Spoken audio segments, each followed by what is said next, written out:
Bonsoir à tous, ce n'est pas l'apéro comics, ce n'est pas l'apéro BD, mais l'after BD Comics, en compagnie de Nico. Bonsoir. À la Malabule, à Lunel, où on vous invite vraiment à vous rendre, parce que c'est une boutique d'enfer, et c'est toujours un plaisir de te rejoindre. Alors, il n'est pas diffusé dans la minute, c'est vrai, mais on avait passé un excellent moment de l'année dernière. Vous aviez eu des BD d'Halloween et des BD de Noël, mais c'était après Halloween, je crois. Ah oui. C'était au mois d'avril. J'ai mis sur mai, donc ouais, par là, ouais. C'était compliqué. En tout cas, non, très très heureux d'être là. Merci encore de nous recevoir. On a plein de recos de pépites à vous donner. Et évidemment, c'est un after, puisque on voulait vous parler de BD et de comics. Léna, comment ça va? Ça va très très bien. Est-ce que tu t'es remis? Parce que tu nous accueilles chez toi, on met un peu le bordel. Ah bah ça, mais bon, vous faites quelques menus travaux, donc Ouais, ça C'est va, vrai, c'est fort donc utile. on a fait des petits travaux, puis on pense à des travaux futurs pour l'année prochaine. prochaine. C'est pas mal. Chez moi, vous le faites, toi, ça Ouais. Ah, mais là, Non, donc, c'est chez noté. toi, on vient bouffer une raclette ce soir. Et autant nous dire qu'on Non, comme mais on vient de te le dire, on a travaillé. Donc voilà. Cédric, Eh Toi, ben, ça va écoute, un peu fatigué, mais ça va. Ça tu va. viens de nous rejoindre. Oui. D'habitude, Oui. On est plus au taquet, là, pour le coup. Alors, on Ah, a là, une j'ai des- péripétie qu'il faudra qu'on Ouais, il y a on ça raconte aussi. un moment ou un autre, effectivement. Mais ouais, en ce moment, les journées sont speed, donc j'ai pu vous accorder un peu de temps, mais vous n'aurez pas plus. Ah, le ministre, quoi. Et il n'a pas eu le temps d'éplucher les patates, Eh faudra ben oui. éplucher les patates vous-même pour la raclette. Ah, C'est Ouais, mais vrai, en elles tout sont cas, pas ouais, épluchées. non, c'est vrai. Léna, elle épluche pas les patates. Elle a dit. Non, mais moi non plus. On va faire un vlog, de toute façon, où on vous parlera de le quai des bulles. Comment que ça s'est passé? Bah oui, parce qu'on l'a fait dans la On l'a voiture, fait, mais mais c'est arrêté au bout de 8 personne minutes. n'était là, puisque ça s'est arrêté et que Au bout de YouTube 8 ne minutes, l'a pas parce dit. qu'on s'est posé la question à un moment donné, il n'y a Ouais. personne C'est bizarre. qui nous quand suit même. sur le live. Au bout de 8 minutes, le truc, il s'est arrêté. Voilà, c'est donc on est deg. Et puis on vous parlera effectivement de nos péripéties à la Pour venir SNCF, à Montpellier. qui était assez incroyable. Mon cher Nico, ça va toi? Moi, je suis joué à Zétrécy. C'est la deuxième fois qu'on vient ici. On en entend parler souvent quand on communique avec Cédric. Ah oui, de complètement. Nico, de la Malabule, On de en ce parle. qui se fait autour de la librairie. Et c'est plutôt cool, on est toujours content d'être ici.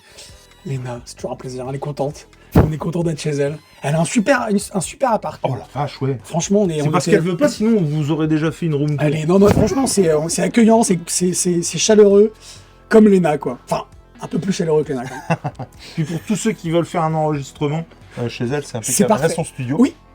Oui, dans lequel je dors d'ailleurs. Un grand lit magnifique. Ouais, formidable. Il ne met plus qu'à un nom, tu diras pas ce que tu fais. Mais vous l'aurez bientôt sur la chaîne. C'est un Ou sur chaîne- C'est ça. Et Nico, du coup, il y a eu un festival l'année dernière qui s'appelle... Qui s'appelle Festival BD Bulle de Lune. D'accord. Donc c'était, on va dire, la première édition en grand format. Ouais. Il y avait déjà eu, on va dire, un préquel mis en place par Claude Pelé, qui est un auteur de BD qui habite à Lunel. Ok. Et qui, en l'absence de libraire ou de contact libraire BD, n'avait pas la possibilité de faire venir des auteurs, on va dire, édités. Donc il avait commencé en mettant en place, en invitant des copains de l'auto-édition. Ouais. Puis quand je suis arrivé, il m'a dit ce serait sympa qu'on fasse un festival plus grand. Et j'ai eu plein d'idées innovantes parce que je n'ai pas fait partie pendant 13 ans du festival Les Rendez-vous de la BD d'Amiens. On en a parlé déjà l'année dernière. Voilà, donc... Exact. Donc non, en vrai... C'est cool. En vrai, voilà. Donc on a fait un festival où l'auteur est placé au centre avec des expos, des rencontres. Et cette année, pour la deuxième édition, une journée des scolaires. Si ça vous rappelle quelque chose, la coïncidence n'est pas fortuite. Tu vas faire ça Parce que moi, j'y participe à la journée des scolaires avec mes classes. Ouais. Et c'est top. Toujours, Ouais, alors, toujours Je génial. suis pas Amiens non plus, hein, j'en suis loin. Oui, mais Donc, après, on va commencer. c'était rencontre va avec un commencer. auteur. Mais oui, donc voilà, belle édition, soutenue par la ville, soutenue par la DRAC, une vingtaine d'auteurs. J'en ai profité pour inviter mes copains. Très bien. Voilà. Et puis pour la deuxième année, donc ça va être renouvelé en 2026, puisque la mairie de Lunel a un peu sacralisé un temps BD de mi-janvier à mi-mars. Ok. Voilà, donc on a eu la première année Steph Sénégas. L'an dernier, on a fait venir l'expo Les Spectaculaires. Très bien, ça. Voilà. Il y avait Régis aussi Ouais, Régis est venu. Voilà, si vous l'avez vu à Amiens, c'est une étrange coïncidence. Non, très. Et puis en 2026, on prépare une expo autour de David et de sa série Les Super, majoritairement, et dans lequel on aura aussi des originaux de Des Cheveux d'Edith, Trop cool. dont on parlait tout à l'heure hors caméra. Et de la série Les Mômes, voilà, la série, on va dire, sur lequel il a commencé de façon un peu concomitante des Super aux éditions de la Gouttière. Je ne sais pas où ils sont, mais ça doit être chouette comme maison d'édition. Je ne les connais pas. Non, mais puis, voilà. en tout cas, très très hâte d'avoir des. C'est vrai que c'est loin de chez nous, donc c'est un peu compliqué de venir, mais on a toujours des. Ouais, on a eu des retours l'année dernière de Cédric. Donc voilà, l'année prochaine, on fait venir, parce que pour l'instant, c'est vrai que j'aimerais bien pouvoir un jour faire comme on faisait à Amiens, c'est-à-dire mobiliser des groupes de bénévoles pour monter des expos. Ouais, bah, Alors, pour l'instant, on n'en est pas encore là, donc on s'appuie sur des expos, voilà, sur des expos. L'expo, on va dire temps fort, plus des expos panneaux qui nous sont prêtés par des éditeurs. Ouais. Donc on fait venir l'expo 50 ans Fluide Glacial. ouais. Voilà, l'expo qui nous est prêtée par Dupuis, Sentinelle du Petit Peuple. Carbone sera là en plus avec un escape bag, donc ça nous fera une belle animation. Ouais. Et puis il y aura une expo jeunesse aussi, BD Kids à la médiathèque. Très bien. Ok. Ouais, carrément. Et Ça puis prend un forme, quoi. plateau, voilà, une vingtaine d'auteurs, Et dédicace, j'imagine. dédicaces, mais aussi voilà, des rencontres. Cédric avait modéré une rencontre On l'an a fait ce dernier. cadeau.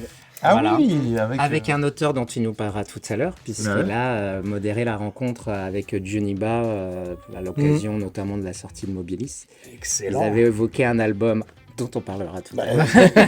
Est-ce qu'il va pas le faire tout de Et suite qui va le Voilà. faire tout de suite. Ah, La transition bah, est toute oui, trouvée. Parce qu'il il avait annoncé la sortie prochaine. Donc au festival, pendant la rencontre, il avait annoncé qu'il sortait un album de Robin, The Boy Wonder, dont Cédric va nous parler tout de suite. Oui, donc déjà, voilà, moi, faut savoir que je suis rentré un jour dans la Malabule comme d'hab. Il me dit, est-ce que tu voudrais modérer une rencontre? Je savais même pas ce que ça voulait dire. Et il m'a dit, il y a Juniba qui vient, est-ce que tu veux t'en occuper? Moi, évidemment, j'ai dit oui. Et c'est vrai que c'est un super cadeau que tu m'as fait parce que je me suis régalé. En plus, on va en parler, mais Juniba, c'est un mec vraiment en or. Ouais. C'est un garçon adorable. Et alors, je te coupe, la vraie histoire, c'est que c'est moi qui ai fait la prog. Et Cédric est rentré, et la fin de la phrase, c'est: est-ce que tu voudrais pas modérer une rencontre avec Juniba, virgule, j'ai organisé 2 rencontres en même temps, c'est moi qui les modère. J'aime le côté modération parce que j'imagine juste Cédric qui fait oh, pop, pop, pop. Calme. Mais j'ai vu, moi, je croyais que c'était ça. En fait, pas du tout. Donc voilà, je lui ai dit, je peux pas me dédoubler, j'ai besoin de quelqu'un qui puisse parler comics, Ouais. est-ce que tu peux le faire? Bah, c'est cool. Et donc, ce The Boy Wonder, alors. Alors du coup, voilà, j'y suis allé parce que, alors c'est vrai, Juniba à la base c'était pas ma cam, au niveau dessin, c'était vraiment très particulier. Et justement, en discutant avec lui et quand il a expliqué son approche, tu comprends mieux le délire. Et c'est vrai que Mobilis, moi j'avais adoré, et en fait, celui-là aussi j'ai adoré, et pour les mêmes raisons. C'est-à-dire que, alors déjà, en discutant avec lui, tu te rends compte qu'il a pas lu tant de Batman que ça, bizarrement. Mhm. Et pourtant, il a tout compris au perso. Et justement, Le personnage de Robin, plutôt. de Robin, oui. Aussi, ouais. Mais moi, je me suis dit, il a même pas lu. Il y a toute la mythologie qui est présente. de C'est toute ça. façon, Et Batman pour moi, il dans avait The lu Boy Batman Wonder. et Robin de Tomasi et Gleason, et il m'a Ouais. dit pas du tout. Et j'ai un peu halluciné parce que. Alors après, il m'a dit, il y en a, je l'ai lu pour le boulot, pour faire ça. Mais à la base, il n'en avait pas fait énormément. Et justement, Damian, franchement, c'est un personnage. Quand tu le cernes bien, t'as de quoi faire et t'as de quoi dire. Et je trouve que là-dessus, il dit tout ce qu'il y a à dire. Et moi, je trouve ça parfait. Et ce que j'ai retrouvé dans Mobilis et là-dedans, c'est qu'il y a des moments où il y a des phrases qui me percutent. Et tu la relis et tu dis, mais ouais, mais c'est trop vrai. Et je pense que ce type a un niveau de conscience un peu dans le délire de Bernard Werber. D'accord. C'est-à-dire qu'il a des trucs, tu dis, ah mais ouais, mais en fait c'est évident, mais il te le dit d'une simplicité hallucinante. Et Il y a plus chiant comme comparaison. Tu vois. ouais, mais moi ça me fait cet effet-là. C'est-à-dire qu'il a des phrases, tu fais, wow, attends.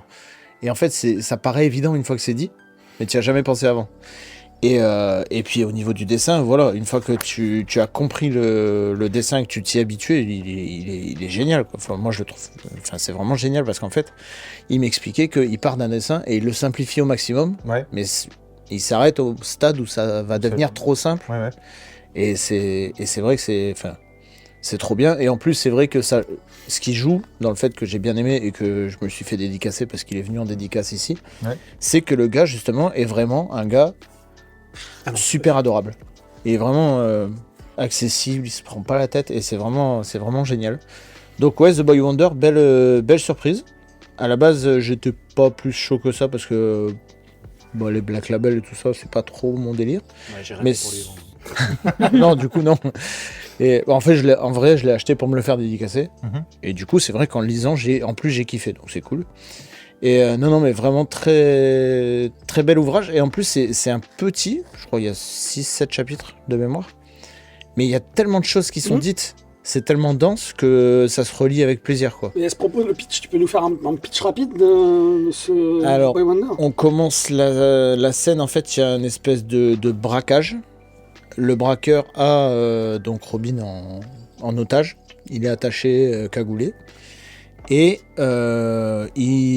donc le braqueur se sent un peu piégé et il est allé trop loin et il sait plus comment s'en sortir en fait. Et Damian va lui raconter des histoires qui sont alors sous forme de contes, mais qui en fait sont sa vie. Ouais. C'est-à-dire qu'au début, chaque chapitre va s'intéresser à un des Robins avant lui. Donc en premier Nightwing, ensuite Jason Todd, ensuite Tim Drake. Et après, on va avoir un truc sur Talia, sur Ra's al Ghul, donc le côté déjà comment se placer en Robin quand on est le 4e, et comment faire sa place. Quand on est celui-ci d'ailleurs. Et en plus Cette- qu'on cette est filiation. le fils, voilà, Ouais, qu'on est le le petit-fils de fils Ra's al Ghul, biologique, ouais. voilà. Et c'est pour ça. Donc Fils au de- début, le vrai fils de Batman. au début enfin, la place en tant que Robin, et carrément. après la place de l'héritage de Talia et Ra's al Ghul, Ouais. qui sont quand même la Ligue des Assassins, donc Et si le je puis me pire per- du pire, quoi. Si je puis me permettre, la filiation avec Batman, enfin jusqu'à maintenant, on a l'habitude d'avoir un Damian Wayne qui rejette un peu sa filiation avec Bruce Wayne. Là, clairement pas, en fait. Non, et au contraire, c'est-à-dire que il cherche sa place en tant que vrai fils. Contre vrai fils, exact, complètement, ouais. Ouais. Et il y a aussi tout ce côté qu'on retrouve là sur la couverture, ce côté origine à la fois arabe et asiatique de Damian, quoi. Et enfin voilà, là j'en ai dit déjà, mais c'est dense. c'est un Il y a- conte, il y a c'est une plein de, mythologie, ouais, il y a c'est, plein de trucs. C'est vraiment d'une densité hallucinante. Et c'est pour ça que quand il m'a dit, bon, j'ai pas lu tant de Batman que ça. J'ai dit, wow, le mec est très fort parce Ouais. qu'il a tout compris, quoi. Et en fait, il a lu un peu je crois, de Batman de Morrison. Ouais. Donc, où Damian il y a- est arrivé. Et Où encore les ça, il Robins m'a dit, je l'ai sont lu importants pour aussi. me documenter. Mais ceux qui l'avaient lu, il y avait quasiment pas Robin, il y avait quasiment pas Damian dedans. Donc, impressionnant à ce niveau-là, quoi. Donc, ouais, non, vraiment très très cool. En plus, très accessible. Enfin, c'est un petit tome, donc vous n'allez pas vous ruiner. Et franchement, vous allez le relire parce que. Comme c'est rare qu'on voit des récits complets des one-shots sur Robin, même des Robin tout court. On n'en parle pas beaucoup, Robin Il y a dans les... beaucoup de Nightwing. Il y a beaucoup de Nightwing, mais il est pas en C'est tant pas que des Robin. one- ouais, c'est ouais, Batwing. C'est pas des Et one-shots. puis on entend parler des Robin dans les différentes séries de Batman, mais ça reste secondaire. Là, vraiment avoir un tome qui s'attache à Robin, mais au Robin, à sa mythologie, son histoire, et puis sa place aussi au sein d'une famille qui est une famille terrible et d'assassins, desquels il a gardé beaucoup aussi dans son rôle de Robin, mais moi aussi, juste pour dire, je l'ai kiffé, ce côté mythologique, conte, la manière dont c'est raconté, et puis on attend toujours une révélation à chaque fin de chapitre, et puis ça reprend sur un autre chapitre, et puis c'est à perdre haleine parfois, et je trouve que c'est bien mené. Ouais. Ouais, il y a Ouais, ce moi, j'ai kiffé. côté, chaque personnalité Ouais. de Robin, des Robins précédents, qui ont plus ou moins influencé Et qu'il a Damian. incorporé en soi, en plus. C'est ça. Ouais. Et Damian, enfin, il y en a beaucoup qui le réduisent à une tête à claque. Alors moi, c'est un perso que j'adore parce que justement, il est Pareil. complexe. Il est super complexe et il y a tellement de choses à dire sur lui. Et malgré ça, je pense qu'il a pas tout dit, mais il en a dit beaucoup. Oui. Enfin, le mec qui veut se renseigner sur Damian Wayne, il lit ça, il a tout compris. D'accord. Totalement. C'est vraiment génial, vraiment très très bien. Ah ouais, t'en avais parlé effectivement Je sais au plus cours de comment, l'apéro ouais. avec les copains à Paris, Exact. que vous pouvez retrouver sur la chaîne. Exact. Et effectivement, c'était. Toi, t'en avais pour ça. Moi, je connaissais pas Zuniba du tout. Et, j'ai envie de découvrir tout ce qu'il a fait, ou tout ce qu'il a pu faire, ou tout ce qu'il va faire. Parce que c'est une belle découverte. Et puis, comme tu dis, Robin, il a tout compris sur les personnages. Sur la mythologie autour, sur l'univers aussi de Batman, Ra's al Ghul, les origines, etc. J'ai vraiment kiffé. Donc, Et je l'avais dit déjà à l'époque, il faut aller voir son compte Insta où il met plein de trucs. Alors honnêtement, Sur moi les je le tortues connaissais parce que il a fait partie de l'équipe de Ouais. Comics Discovery. C'est ça. Et je l'ai rencontré une fois, justement, on avait fait un numéro sur les Tortues Ninja et il voue un amour à Ah Tortues oui, Ninja. franchement, Et justement, le gars a la tête sur les épaules parce que quand je l'ai interrogé, je lui dis mais pourquoi les États-Unis? Alors, je me dis, il rêvait des États-Unis ou c'est un rêve pour lui? Il me dit non, pas du tout. C'est juste qu'en France ça marchait pas et que le seul marché qui comprenait ce que je faisais, c'était les États-Unis. Il me dit c'est pas du tout rêve de gloire ou quoi. Et là où il a la tête sur les épaules aussi, c'est qu'il a enfin pu bosser sur les Tortues Ninja, lui qui machin. Et il me dit en fait, alors passer le truc de je vais bosser sur les Tortues Ninja. Il me dit en fait, il faut comprendre qu'aux États-Unis c'est une industrie et c'est rien d'autre. Ouais. Et donc, et lui, il se prostitue pas entre guillemets, c'est-à-dire que si on lui propose un truc, ça peut être Marvel d'ici ou machin, si c'est pas ce qui lui correspond à lui, il le fait pas. Oui, et puis en fait, ce qu'il avait expliqué, c'est que par rapport à ce qu'il disait Cédric, parce que par exemple Mobilis, l'album dont on parlait tout à l'heure, qui est un album qui est très franco-belge en fait, dans sa structure, dans sa narration, dans son découpage, mais personne n'en a voulu en France. Et il est arrivé en France par l'achat de droits. Ouais. Et moi, je m'en suis rendu compte que c'était un achat de droits quand tu ouvres le livre et qu'il y a marqué traduit de l'anglais par... ce qui est assez hallucinant. Ouais, c'est clair. Ouais, c'est ça qui est dessus, c'est qu'en C'est plus il écrit en anglais et c'est même, c'est pas lui qui se traduit. Ça lui arrive. Dingue. Mais, Oui, ouais, mais ça- pas ça sur. peut lui arriver. Mais alors moi je partage aussi votre avis sur The Boy Wonder. En plus il s'insère carrément dans le canon. Et moi je rajouterais juste une chose, c'est que c'est tout l'intérêt, en plus de trouver sa place en tant que Robin, c'est de trouver sa place en tant que Damian. Parce que c'est le seul des Robins qui a le double héritage, enfin qui est à la fois un Robin mais qui est le fils légitime de Batman. Même si... Triple héritage. de Bruce Wayne. Ouais. Ouais. Et c'est vrai Il y a- que le conte, la manière dont l'histoire est construite, tu l'as dit, il cerne parfaitement le personnage, c'est-à-dire que ça rentre carrément dans le canon pour découvrir qui est Robin Damian Wayne.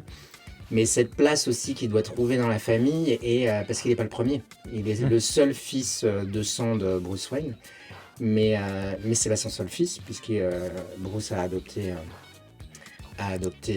Dick Grayson. Dick Grayson. Et de ce côté-là, il est hyper intéressant. Et en plus, l'histoire commence en dehors de côté de la prise d'otage, parce que ça c'est dès le début, parce qu'en plus il franchit la seule ligne que Batman sait. Et c'est ça qui psychologiquement lui pose problème, parce que il sait pas quoi faire de l'héritage de la Ligue des Assassins et de l'héritage de Batman, et où se placer au milieu. Et au final, le but, c'est qu'il trouve sa propre place, et l'histoire va nous dire s'il le fait ou pas, quoi. Et, graphiquement, ça se rapproche beaucoup du graphisme dans la série animée. Ah ouais. Alors on a l'impression que Johnny Bay rend hommage aussi à la série animée Batman. Alors ça c'est mon interprétation, mais dès que j'ai ouvert le truc, je me suis dit waouh, on a clairement la caractérisation graphique des personnages. C'est pour certaines parties.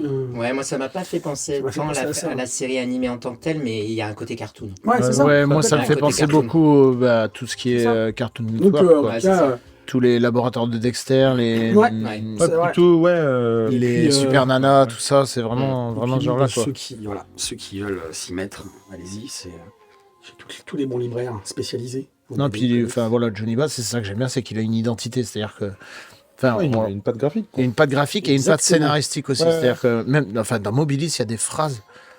Ça parle d'écologie et de transmission génération et tout. Il y a des phrases que la gamine dit au professeur Nemo, tu fais wow, ah ouais, attends. Et c'est vraiment. Ouais, il a une profondeur, ce mec. Ouais, parce qu'en fait, moi, il ça a le don m'impressionne. de s'emparer finalement de personnages ou de classiques, parce que finalement, dans Mobilis, il réinterprète le personnage du Capitaine Nemo. Ouais. Il le place dans une autre époque, dans un futur apocalyptique où la Terre a été dévastée, tout en gardant l'ADN du personnage totalement misanthrope, replié sur lui-même dans son sous-marin, Mhm. avec un secret qui lui pèse. Et, Ouais, si vous n'avez pas eu l'occasion, Mobilis aussi, Ouais. C'est vraiment très très bien. les Paul.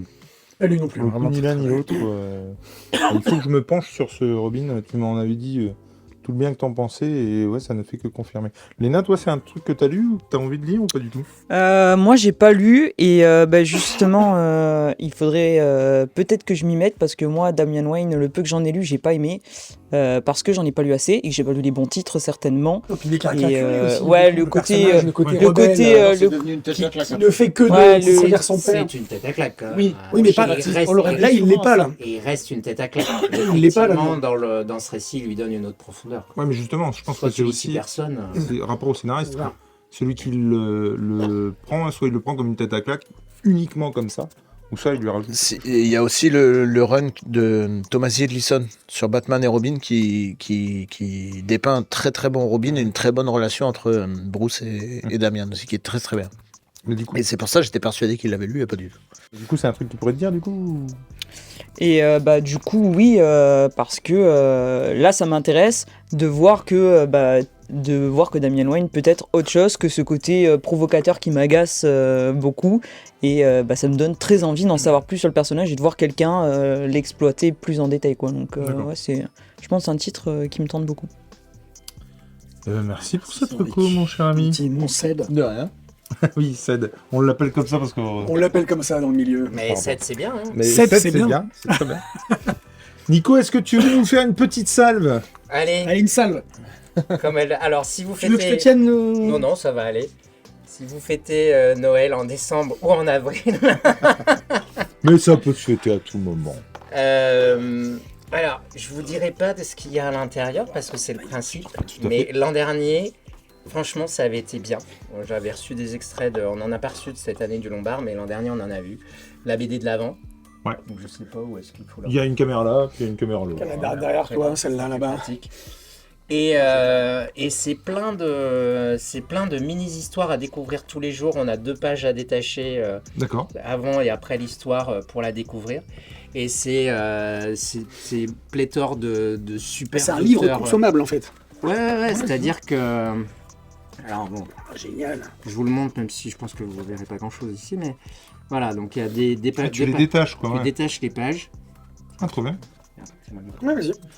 Tu détaches les pages, voilà, hop, et il y a une histoire à découvrir. Donc quand on ouvre le livre comme ça, on ne Ok, voit ok. pas ce qu'il y a dedans, Trop bien. mais on sait que voilà, parmi les auteurs, on va retrouver du Dave, le couple Chamblin, Benoît Ferromo, Jérôme Pellissier, enfin Kit Toussaint, Chris,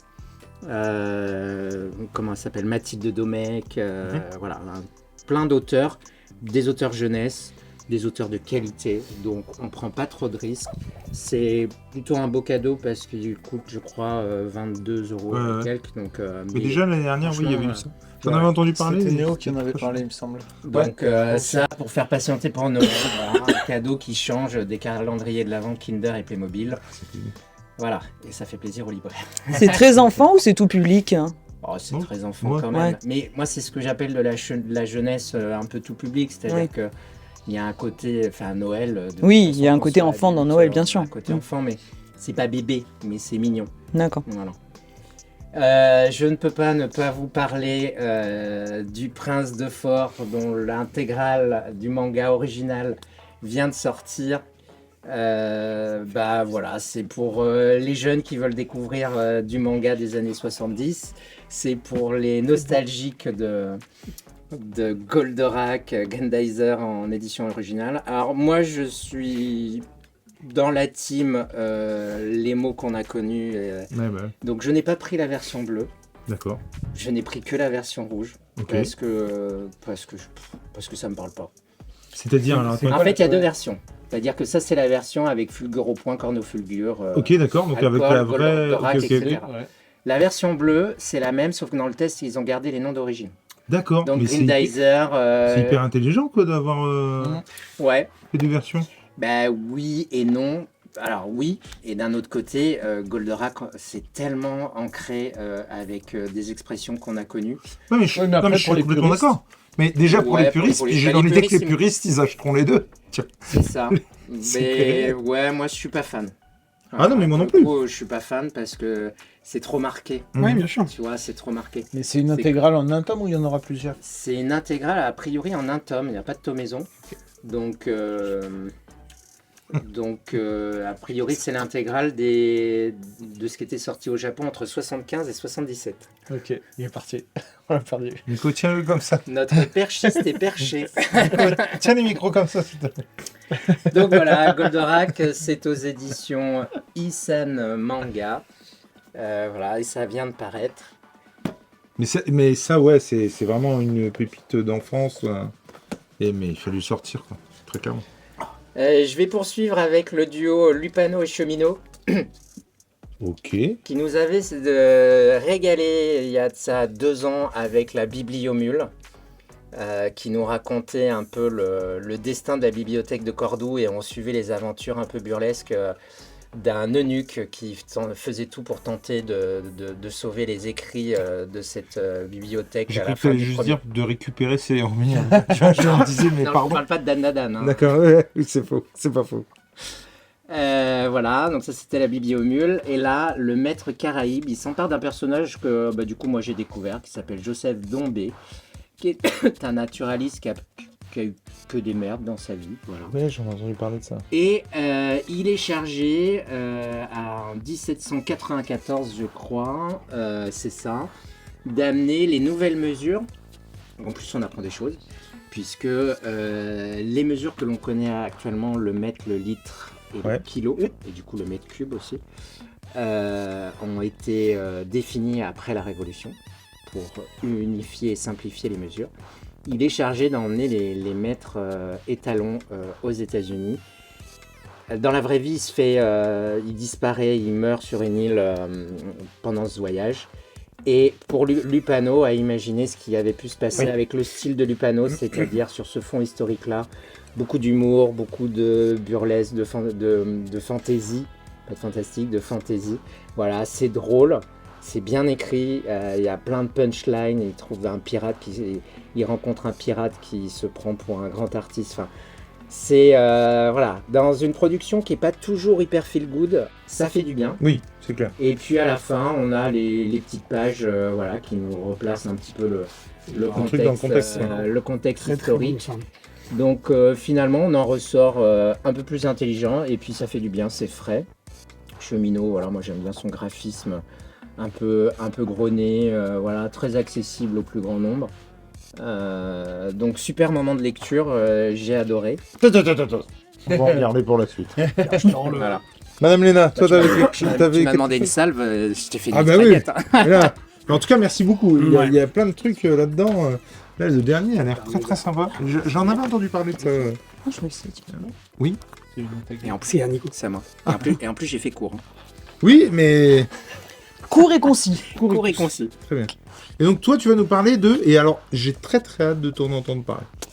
Moi, je vais vous parler de La Guerre, de Garcenis et Becky Cloonan, qui est sorti au format Urban Grand Format. Voilà, que j'ai eu la chance de découvrir. Alors, la chance, c'est aussi parce que c'est pas forcément évident. Donc, on suit un groupe d'amis qui ont des discussions sur le climat politique actuel, des discussions qu'on a pu tous peut-être avoir au plus fort de la guerre en Ukraine, en se disant est-ce qu'on n'est pas au bord de la 3e guerre mondiale, est-ce que demain la Russie va pas nous balancer des bombes, et donc on suit ce groupe d'amis qui a qu'on pourrait encore avoir. qu'on pourrait encore avoir, tout à fait, et donc sauf que pour eux la réalité les rattrape bien assez vite, et on sombre dans une forme d'apocalypse dans cette 3e guerre mondiale, et on va les suivre alors qu'ils vont essayer de survivre. Mais de survivre ou pas, on se pose beaucoup de questions. Est-ce que par exemple, alors que les villes sont bombardées, est-ce qu'on fuit, est-ce qu'on reste sur place? Voilà, il y a tout ce qui est bien sûr émanations radioactives qui font qu'on peut pas aller non plus n'importe où. Donc un peu compliqué. Et alors moi, c'est un récit qui m'a terrifié.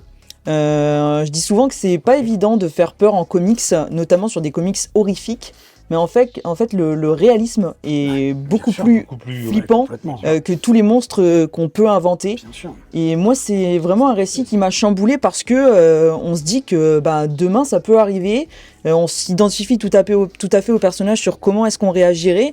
Et puis, alors, vous attendez pas une fin heureuse. Hein, c'est très cru, très réaliste, très dramatique. C'est assez court. Je crois que c'est même pas 100 pages. Et pour 104 pages, ouais, c'est ouais, ça. 104 pages pour, je crois que c'est 20,50 € que c'est vendu. Et ouais, c'est un peu cher, mais c'est un grand C'est format. le format Oui, urbain, c'est- le format urbain. Les dessins sont ont un aspect un peu dur. Voilà, c'est pas rond, c'est pas un peu cartoon, pas du tout. C'est très réaliste, très haché. Voilà, moi c'est un récit qui m'a fait froid dans le dos, donc je vous le conseille, mais si vous êtes dans un bon moment, voilà, si vous voulez, si vous sentez pas que vous êtes fébrile, quoi. Voilà, c'est peut-être pas le meilleur. Enfin, moi, je suis sorti de là, je me suis dit, il faut que j'aille soit regarder autre chose, soit lire autre chose, mais C'est un bunker. ouais, c'est un peu, c'est voilà. De ma dernière reco, C'est quoi. compliqué. Ouais, voilà, peut-être qu'il faut, juste après, aller lire, Le feel bad. préparez-vous la dernière reco de Nico pour enchaîner juste après, C'est ça. pour vous remonter un petit peu le moral, De toute façon, parce que c'est un peu compliqué, quoi. Ouais, C'est c'est spécialiste de la guerre, hein, Garcenis. Avec Histoire de guerre qui était paru chez Panini il y a très longtemps. Oh, puis pas que. Hein. Et puis pas que, mais en particulier là, Initiative, je crois. il est très fort chez Comics Initiative aussi. Hein. C'est un de ses sujets de prédilection et dans lequel il excelle vraiment, vraiment. Et ouais, ça me donne envie d'y aller en tout cas. Pour le coup, c'est avec Mills qu'on en a parlé sur le festival Quai des Bulles, où en gros, on disait en fait qu'on avait eu plein de sons de cloche différents. Moi, j'ai entendu des gens qui m'ont dit que c'était vraiment pas terrible. Au moins 2 personnes qui m'ont dit que c'était vraiment pas terrible. Et puis d'autres qui disaient que c'était excellent. Donc j'avais hâte d'avoir ton retour là-dessus. Et Après, Nice, c'est écoutez. clivant. Hein. Et Nice, c'est jamais. Enfin, il y en Ouais, a qui non, mais adorent bien sûr. et il y en a qui. Ah, Ouais, mais il y a pas détestent, juste qui milieu, font quoi. pas ça. Ouais. Ouais, moi, je me souviens à chaque fois des discussions enflammées sur Crost. Où, oh là là, t'as l'impression que t'en finis pas. À chaque fois que tu énonces ce comics-là, t'en as qui disent c'est dégueulasse, c'est gratuit. C'est souvent le truc qui Et revient. il y en a d'autres qui disent oui, c'est dégueulasse, mais Il y en a d'autres qui disent c'est dégueulasse, mais c'est loin Mais d'être c'est- mais gratuit. c'est Ça, loin d'être gratuit, ça ouais. veut dire, ça dénonce quelque c'est chose. un propos. Ouais. Et ouais, moi j'aime beaucoup Ennis et pour le coup, ouais, je pense que j'irai là-dessus parce que, en tout cas, le titre et le bonhomme font vie, quoi. Mais après, ouais, je te dis, Emile, il avait très très envie. Et je lui dis, c'est bizarre parce que vraiment, du coup, il avait encore plus envie de se faire sa propre opinion. Et je suis un petit peu dans le même cas, ouais, de me faire ma propre opinion sur le truc et de. Mais bon, on est encore chez Léna, donc il y a vraiment rien que j'ai ça. Il veut en faire fait, des bien choses fait. cette nuit. Il veut monter l'apéro, il veut lire. Oui, On a des travaux encore à faire chez toi. Quand il était chez moi, il a lu jusqu'à 3h du matin. Ouais, c'était très bien. Mais j'avais lu des milliers de plumes noires et puis Et l'autre. Le passage. Le Le passage, passage. ouais. C'était très très bien. Alors que moi, je lis 3 pages et je m'endors. Et moi, c'était sûrement un moment où ouais, il fallait pas que je dorme. Mon cher Nico, il a des choses à dire. Ouais. Allez, vas-y. Donc, j'ai pas parce que Nico n'a pas en stock le titre. C'est un titre de chez Delcourt que j'ai découvert de par ma formation et mon métier de prof de français et d'histoire géo, parce que c'est un titre qui s'intitule Laïcité, comment la loi fut votée en 1905. Et je me suis dit, waouh, mais bordel, mais c'est un truc que j'attends depuis très longtemps, en fait. Qu'on me dise exactement les coulisses de la loi 1905 qui fait tant parler encore aujourd'hui. Les uns l'appellent la loi sur la laïcité, alors que c'est pas du tout ça. C'est une loi qui sépare les églises et l'État, donc c'est pas la laïcité, c'est la laïcité à la française en découle. Et donc cette BD, j'étais quand même un peu sceptique au départ. Je dis comment ils vont amener ça, quels propos ils vont amener. Et l'intelligence des auteurs, c'est d'avoir créé un personnage fictif au milieu de tous les personnages historiques. Et donc c'est ce personnage fictif qui va narrer l'histoire et qui va s'enticher du principal instigateur de l'histoire. Et j'ai adoré. C'est une lecture que j'ai beaucoup aimée parce que l'époque dont ça parle, fin 19e, début 20e, moi c'est une époque que j'adore aussi, esthétiquement principalement, et puis au niveau de la littérature. Et puis là c'est quand même un fondement de la République en France et puis de notre nation. Puis notre métier. Et de notre métier, et puis oui, des valeurs de la République, et puis des valeurs de notre pays. qui ont fait tant couler d'encre depuis ce moment-là. Ça fait 120 ans, cette année on fête les 120 ans de la loi de séparation des églises et de l'État. Donc on parle forcément d'Aristide Briand qu'on suit en long, en large, en travers, on parle de Jean Jaurès, on parle de Jules Ferry, on parle de... où tous ces personnages apparaissent, et en fait le cœur de la BD se passe à l'Assemblée nationale, que ce soit à l'Assemblée nationale, donc le palais Bourbon qu'on connaît, ou dans les bureaux, dans les méandres de l'Assemblée avec les différentes commissions qui vont décider ou pas de la loi, ce qui va être dedans. On part d'une loi qui au départ devait être très très très très radicale, parce qu'en fait, pour la faire courte, pour ceux qui ne le savent pas, l'Assemblée nationale à l'époque, elle était majorité de gauche, qui va regagner après en 1905. La loi est votée juste avant des élections législatives qui vont porter encore au pouvoir la gauche. Je ferai une frise oui. Et c'est intéressant parce qu'on croit toujours dans l'histoire. Enfin, moi, c'est toujours ce qui me paraît, que ce soit dans mes formations ou dans les bouquins scolaires, on a l'impression que la gauche, elle est arrivée pour la première fois au pouvoir en 1936 avec le Front populaire, alors que non, elle est arrivée bien avant au pouvoir. C'est d'ailleurs, la gauche est née de la Révolution, et les révolutionnaires sont la partie gauche de l'Assemblée. C'est comme ça pour ça qu'on appelle ça la gauche et la droite, c'est les conservateurs, c'est les monarchistes, les bonapartistes. Et à l'époque, on est carrément dans ce clivage-là, dans un clivage où on a bien une droite bien ancrée, une gauche qui est bien ancrée, mais qui est très divisée, encore comme aujourd'hui. Et on a les radicaux, on a les socialistes, on a les anarchistes, et c'est eux qui vont forcément porter la loi de séparation des églises et de l'État. Et il y en a certains qui sont hyper radicaux parce qu'ils veulent complètement, certains veulent détruire les églises, veulent détruire complètement le culte en France. D'autres qui sont plus du centre se disent, mais d'accord, on est à fond pour les principes de base de la République, parce que la laïcité est née avec la République en France, au soir de la Révolution, on a déjà séparé l'Église de l'État à ce moment-là. Ça n'a pas duré longtemps, mais quand Napoléon est revenu d'ailleurs. Et c'est une BD qui est très pédagogique, qui est alors pour des élèves de lycée, et puis même pour des adultes comme nous qui pourraient s'intéresser à cette loi, qui est, à mon sens, un des fondements de nos valeurs et de notre République et de notre pays, et de toutes les institutions qui en émanent. Et si on ne comprend pas la laïcité, c'est ce que je me suis dit quand j'ai fini le bazar, je me suis dit, si on ne comprend pas la laïcité, on comprend peu de choses en fait, de la France et de nos valeurs, parce que c'est clairement ce qui fait la spécificité de notre pays, et le fait qu'on ait décidé un jour de donner la liberté religieuse à tout le monde. Mais c'est pas que la religion, c'est la pensée, liberté d'opinion politique, liberté de conscience. Donc c'est la liberté de conscience, elle recouvre tout en fait. La pensée politique, obédience religieuse, sexuelle, etc. Et on est dans les prémices avec cette loi, on est dans les prémices de tout ce qui va arriver au XXe et au XXIe siècle dans les avancées sociales qu'on a, les avancées sociétales, je dirais même. Et c'est en ça que c'est intéressant aussi cette BD. Elle est pas folichonne, j'ai envie de vous dire. On se met pas le soir au coin du feu en se disant tiens, je vais me faire une BD laïcité, ça a l'air d'être fun. Non, il faut vraiment partir du principe que cette BD va nous apprendre des trucs. Oui, voilà, elle va nous apprendre des trucs. Et non seulement vous apprendre des trucs sur la loi, sur comment elle est la loi, qu'est-ce qui est écrit réellement dans la loi, et comment elle a été votée, et ça nous montre aussi comment les lois sont votées. Même aujourd'hui encore à l'Assemblée, c'est typiquement comme ça que c'est voté, avec des tractations entre les différents partis, les différentes obédiences de l'Assemblée. Il y a des rencontres, comme on l'a vu dernièrement, là, on a vu que ça a fait scandale apparemment entre des rencontres entre des journalistes et des politiques, mais c'est le cœur de notre système, de toute façon. C'est les journalistes, s'ils font pas ça, ils n'ont pas d'informations. C'est clairement ça, et des influences des uns et des autres qui veulent appuyer sur tel ou tel amendement, parce qu'ils se disent mais si vous appuyez pas sur cet amendement, on votera contre tout le reste. Donc et c'est ce qui se passe aujourd'hui. Et c'est hyper intéressant de ce point de vue-là, parce que c'est typiquement ce qu'on peut faire aussi tous les jours. Nous, j'ai pensé à ça, à nos relations quand on éduque des enfants, quand on est avec nos élèves à l'école, quand on est dans nos relations amicales aussi. On est carrément là-dedans, dans des espèces de négociations. Et j'ai trouvé ça intéressant, cette mise en exergue de tout ça. Et ce qui est intéressant, c'est qu'à la fin, on a l'original, enfin un facsimilé, mais c'est une page en fait de l'article premier de la loi. Et puis après, on a toute la loi, tous les articles de la loi.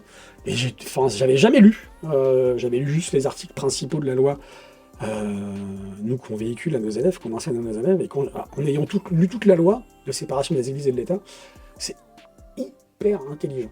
C'est-à-dire que si on s'attache à cette loi-là et qu'on comprend tout le monde, les non-croyants, les croyants, ceux qui sont en politique, etc., on comprend beaucoup de choses qui se trament et qui se font dans notre pays, et on comprend qu'en fait que nos politiques, quels qu'ils soient, que ce soit de droite ou de gauche ou du centre, ils n'ont rien compris à la loi. En fait. Ils l'ont politisé et c'est devenu malheureusement pour certains une religion, la laïcité. Alors que la laïcité à la française, la laïcité existe dans le monde sous d'autres formes. La laïcité, c'est typiquement liberté de conscience. Et il y a une laïcité à la française où la liberté a des limites. La loi contraint la liberté. On en parlait, je pense, hier, au moment où on enregistre, on parlait de la liberté aux États-Unis qui était absolue, liberté d'expression en particulier. En France, elle est encadrée par la loi, et la laïcité fait partie de ça.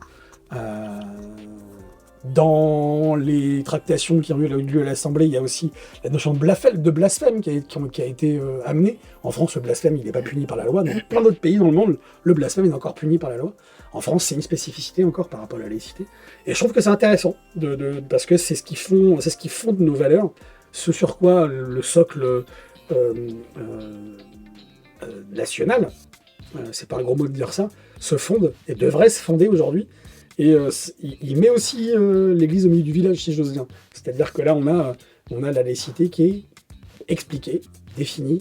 Il y a même une définition toute simple dans le Larousse, que vous trouverez aux premières pages de la BD. Et la loi est claire et nette. C'est-à-dire, si on s'en tient à la loi, comme toutes les lois, il n'y a pas à tortiller, il n'y a pas de... Ah voilà. Il n'y a pas de... Elle n'est pas interprétable, la loi. C'est écrit noir sur blanc, c'est comme ça, et c'est marre. Et c'est marre. Voilà. Une Bon, bonne après, conclusion. la spécificité du Nico, c'est qu'il parle beaucoup. Et que Si non, mais vous en ça, mettez deux autour d'une table, vous êtes... là, ça nécessité parce que la laïcité, ce bouquin, il est intéressant, donc je vous conseille d'aller le voir, d'aller le feuilleter, voir ce qu'il en est dit. Et il est pas long, ça fait 90, 100 pages.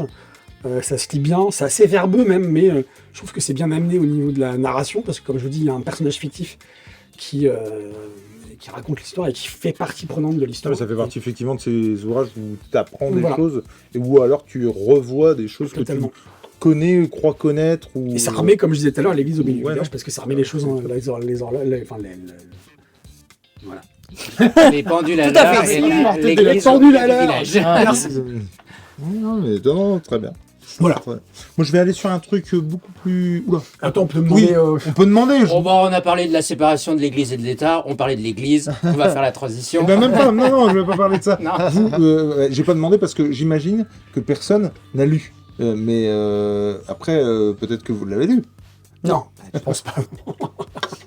Mais est-ce que vous êtes friand... Non, par contre, blague à part, est-ce que vous êtes friand de BD comme ça où vous pouvez apprendre quelque chose? Vous pouvez... Ou non. Parce que c'est aussi... Alors, tu non. peux ne pas avoir... Ouais, non, ça, je suis dans la team non, tu- parce que... Mais justement, c'est ça. Moi, quand je lis une BD, c'est pour m'évader. Ouais, non, mais je comprends. Et pas me rappeler le monde. Alors, de temps en temps, je lis des trucs comme les cheveux d'Edith qui rappellent beaucoup Oui, oui. l'histoire, machin. Mais non, moi, le but, c'est de quitter ce monde, aller voir des super-héros qui comprends. volent et des choses comme ça. Et toi, cette BD, je Et vais la mettre dans ma salle de classe, par exemple. si je vais lire un truc sur la laïcité, je vais lire un essai, un roman. Mais les BD, pour moi, c'est pas pour ça. Moi j'aime bien, mais quand c'est de manière détournée. Par exemple, comme Nico parlait là sur le maître ou quoi, quand il y a une histoire autour qui fait que c'est pas... Quoi. Ouais, voilà, c'est au gré d'un truc, on a quand même un univers un petit peu qui va avec. J'avais lu, je ne sais plus du tout comment ça s'appelle, sur la création de la map monde et tout. Oui, Géographia. Ouais, Géographia. Et pareil, en fait, j'apprenais, mais au fil d'une histoire. Et là, j'avais trouvé que c'était vraiment intéressant. Faut presque qu'on me prenne au piège. Ouais, Tu ouais, vois que j'y aille pas pour ça, mais que j'en ressorte en disant putain, j'ai appris plein de choses, c'était intéressant. Ouais, je vois ce que Mais, tu veux dire. C'est pas tout ce qu'on doit mettre en œuvre pour qu'elle apprenne des trucs. Eh ouais, bah ouais. Non, mais je suis Je te complètement soutiens, d'accord. moi je suis comme toi. je C'est-à-dire pense que que par les goûts, hein. en littérature comme en, Là, ça comme annonce en la couleur. BD, j'aime bien qu'on m'amène le côté un peu romancé, le côté essai, qu'il soit en BD ou en littérature. C'est vrai que c'est moins ma came, mais après, c'est vrai qu'il y a des belles choses aussi à découvrir, et c'est, je trouve, tout l'intérêt de la BD. Oui. Parce que le support de l'image soulage souvent. Tu parlais, si je veux savoir sur la laïcité, je vais lire un essai. Bah, ça peut avoir cet avantage pour les gens pour qui un essai, ça peut être indigeste. L'image est là aussi pour soulager un peu le propos. Et c'est vrai qu'il y a pas mal de BD comme ça qui sont intéressantes parce que hyper didactiques. Même dans le reportage, parce qu'il y a toute une ligne de BD de reportage qui se sont développées, qui permettent aussi d'accéder à des sujets autrement. Donc moi, je suis la team Lena. Mais Ah, je comprends ce que vous dites, parce que c'est vrai que la couleur est annoncée dès le début avec cette BD-là. On va nous dire comment la loi elle a été votée. Mais ce qui est intéressant aussi, c'est que, comme je disais tout à l'heure, le fait qu'on passe plein d'amendements entre les radicaux, les ultra-radicaux, les plus modérés, ça fait la nique assez aujourd'hui, qui disent que la loi de la séparation des églises et de l'État, quand on parle de laïcité, elle est radicale. Alors que pas du tout, en fait. Elle est juste là pour justement séparer des choses qui sont censées pas avoir de rapport les uns avec les autres, et chacun vit dans son coin de la meilleure des manières possibles. Et ça me fait, comme je disais, ça fait la nique à ceux qui aujourd'hui, dans nos hautes sphères, nous disent que il faut revoir la loi 1905, qui a déjà été révisée en 2004 avec le port du foulard en particulier, mais qui était pourtant déjà inscrit dans les textes. Et on a cru bon en rajouter, et voilà. Bref. Mais c'est pour ça qu'elle est intéressante, cette BD, mais je suis complètement d'accord avec vous pour le reste, complètement. Et c'est marrant. Et ça marche. Je vais vous parler d'un truc qui me touche particulièrement. Non, t'inquiète. Qui me touche particulièrement puisque je vais vous parler de 13. 13, j'ai envie de dire nouvelle salve, nouvel opus. Puisqu'on est sur 13 parodies de Xavier et Von Hamme, quand même. Alors, comme le dirait Tom, Von Hamme ne fait pas toujours du bon. C'est pas faux. Ça s'appelle Bas les masques et ça porte bien son nom puisqu'il s'agit d'une presque parodie. Et en fait, c'est là où je vais en venir. Tu peux regarder le nombre de pages par contre ? Il me semble que c'est... Non mais à la fin, elles sont notées. Ça coûte 10 balles, donc c'est pas très cher, mais ça s'adresse surtout à ceux qui ont lu 13 comme moi. Il y a 32 pages. 32 pages. Ah, vache. Ah ouais, pour 10 balles. C'est vraiment la définition même d'un petit bonbon. Pour ceux qui ont lu 13, qui ont aimé ce premier cycle, puis ce second, puis Mystery, l'enquête. Donc voilà, qui ont savouré chaque tome de 13 et qui adorent ce personnage et cette mythologie qu'a construit Van Hamme avec Vance notamment. Et du coup, ça se redresse absolument pas par contre à quelqu'un qui n'a pas lu 13, c'est-à-dire qu'il passera un mauvais moment. Il ne comprendra strictement rien. Puisque le délire, ça va être de faire des ponts entre des trucs, entre des personnages, qui n'ont absolument aucun sens. Le pourquoi du comment, finalement, est-ce que ce serait pas un complot entre Amos et puis le général Carrington. Bref, en fait, c'est vraiment... On remodele des trucs de la BD originale qui n'ont absolument aucun sens, à part pour ceux qui connaissent bien la BD et qui vont sourire en voyant ces malformations, si je puis dire. Et voilà. Donc ça s'adresse vraiment à un public bien particulier. Si ça avait été 13, 15 balles, je vous aurais dit, c'est vraiment une escroquerie. Là, pour autant, c'est 30 balles, c'est vrai, mais il faut vraiment le 30 prendre. balles, 10 balles. 10 balles. 30 balles, pardon. C'est 30 30 pages balles. et 10 C'est 32 balles. euros, Pardon. 10 pages. C'est 30 pages pour 10 balles, c'est ça que je voulais dire. Et c'est pour le coup, ça vaut clairement pas plus. Mais en tout cas, voilà, ça s'adresse surtout aux fans de 13 et c'est un petit bonbon, il faut pas le prendre comme autre chose. C'est-à-dire que moi, j'ai pas été offusqué, j'ai pas balancé ça en disant mais c'est de la de base, tu vois.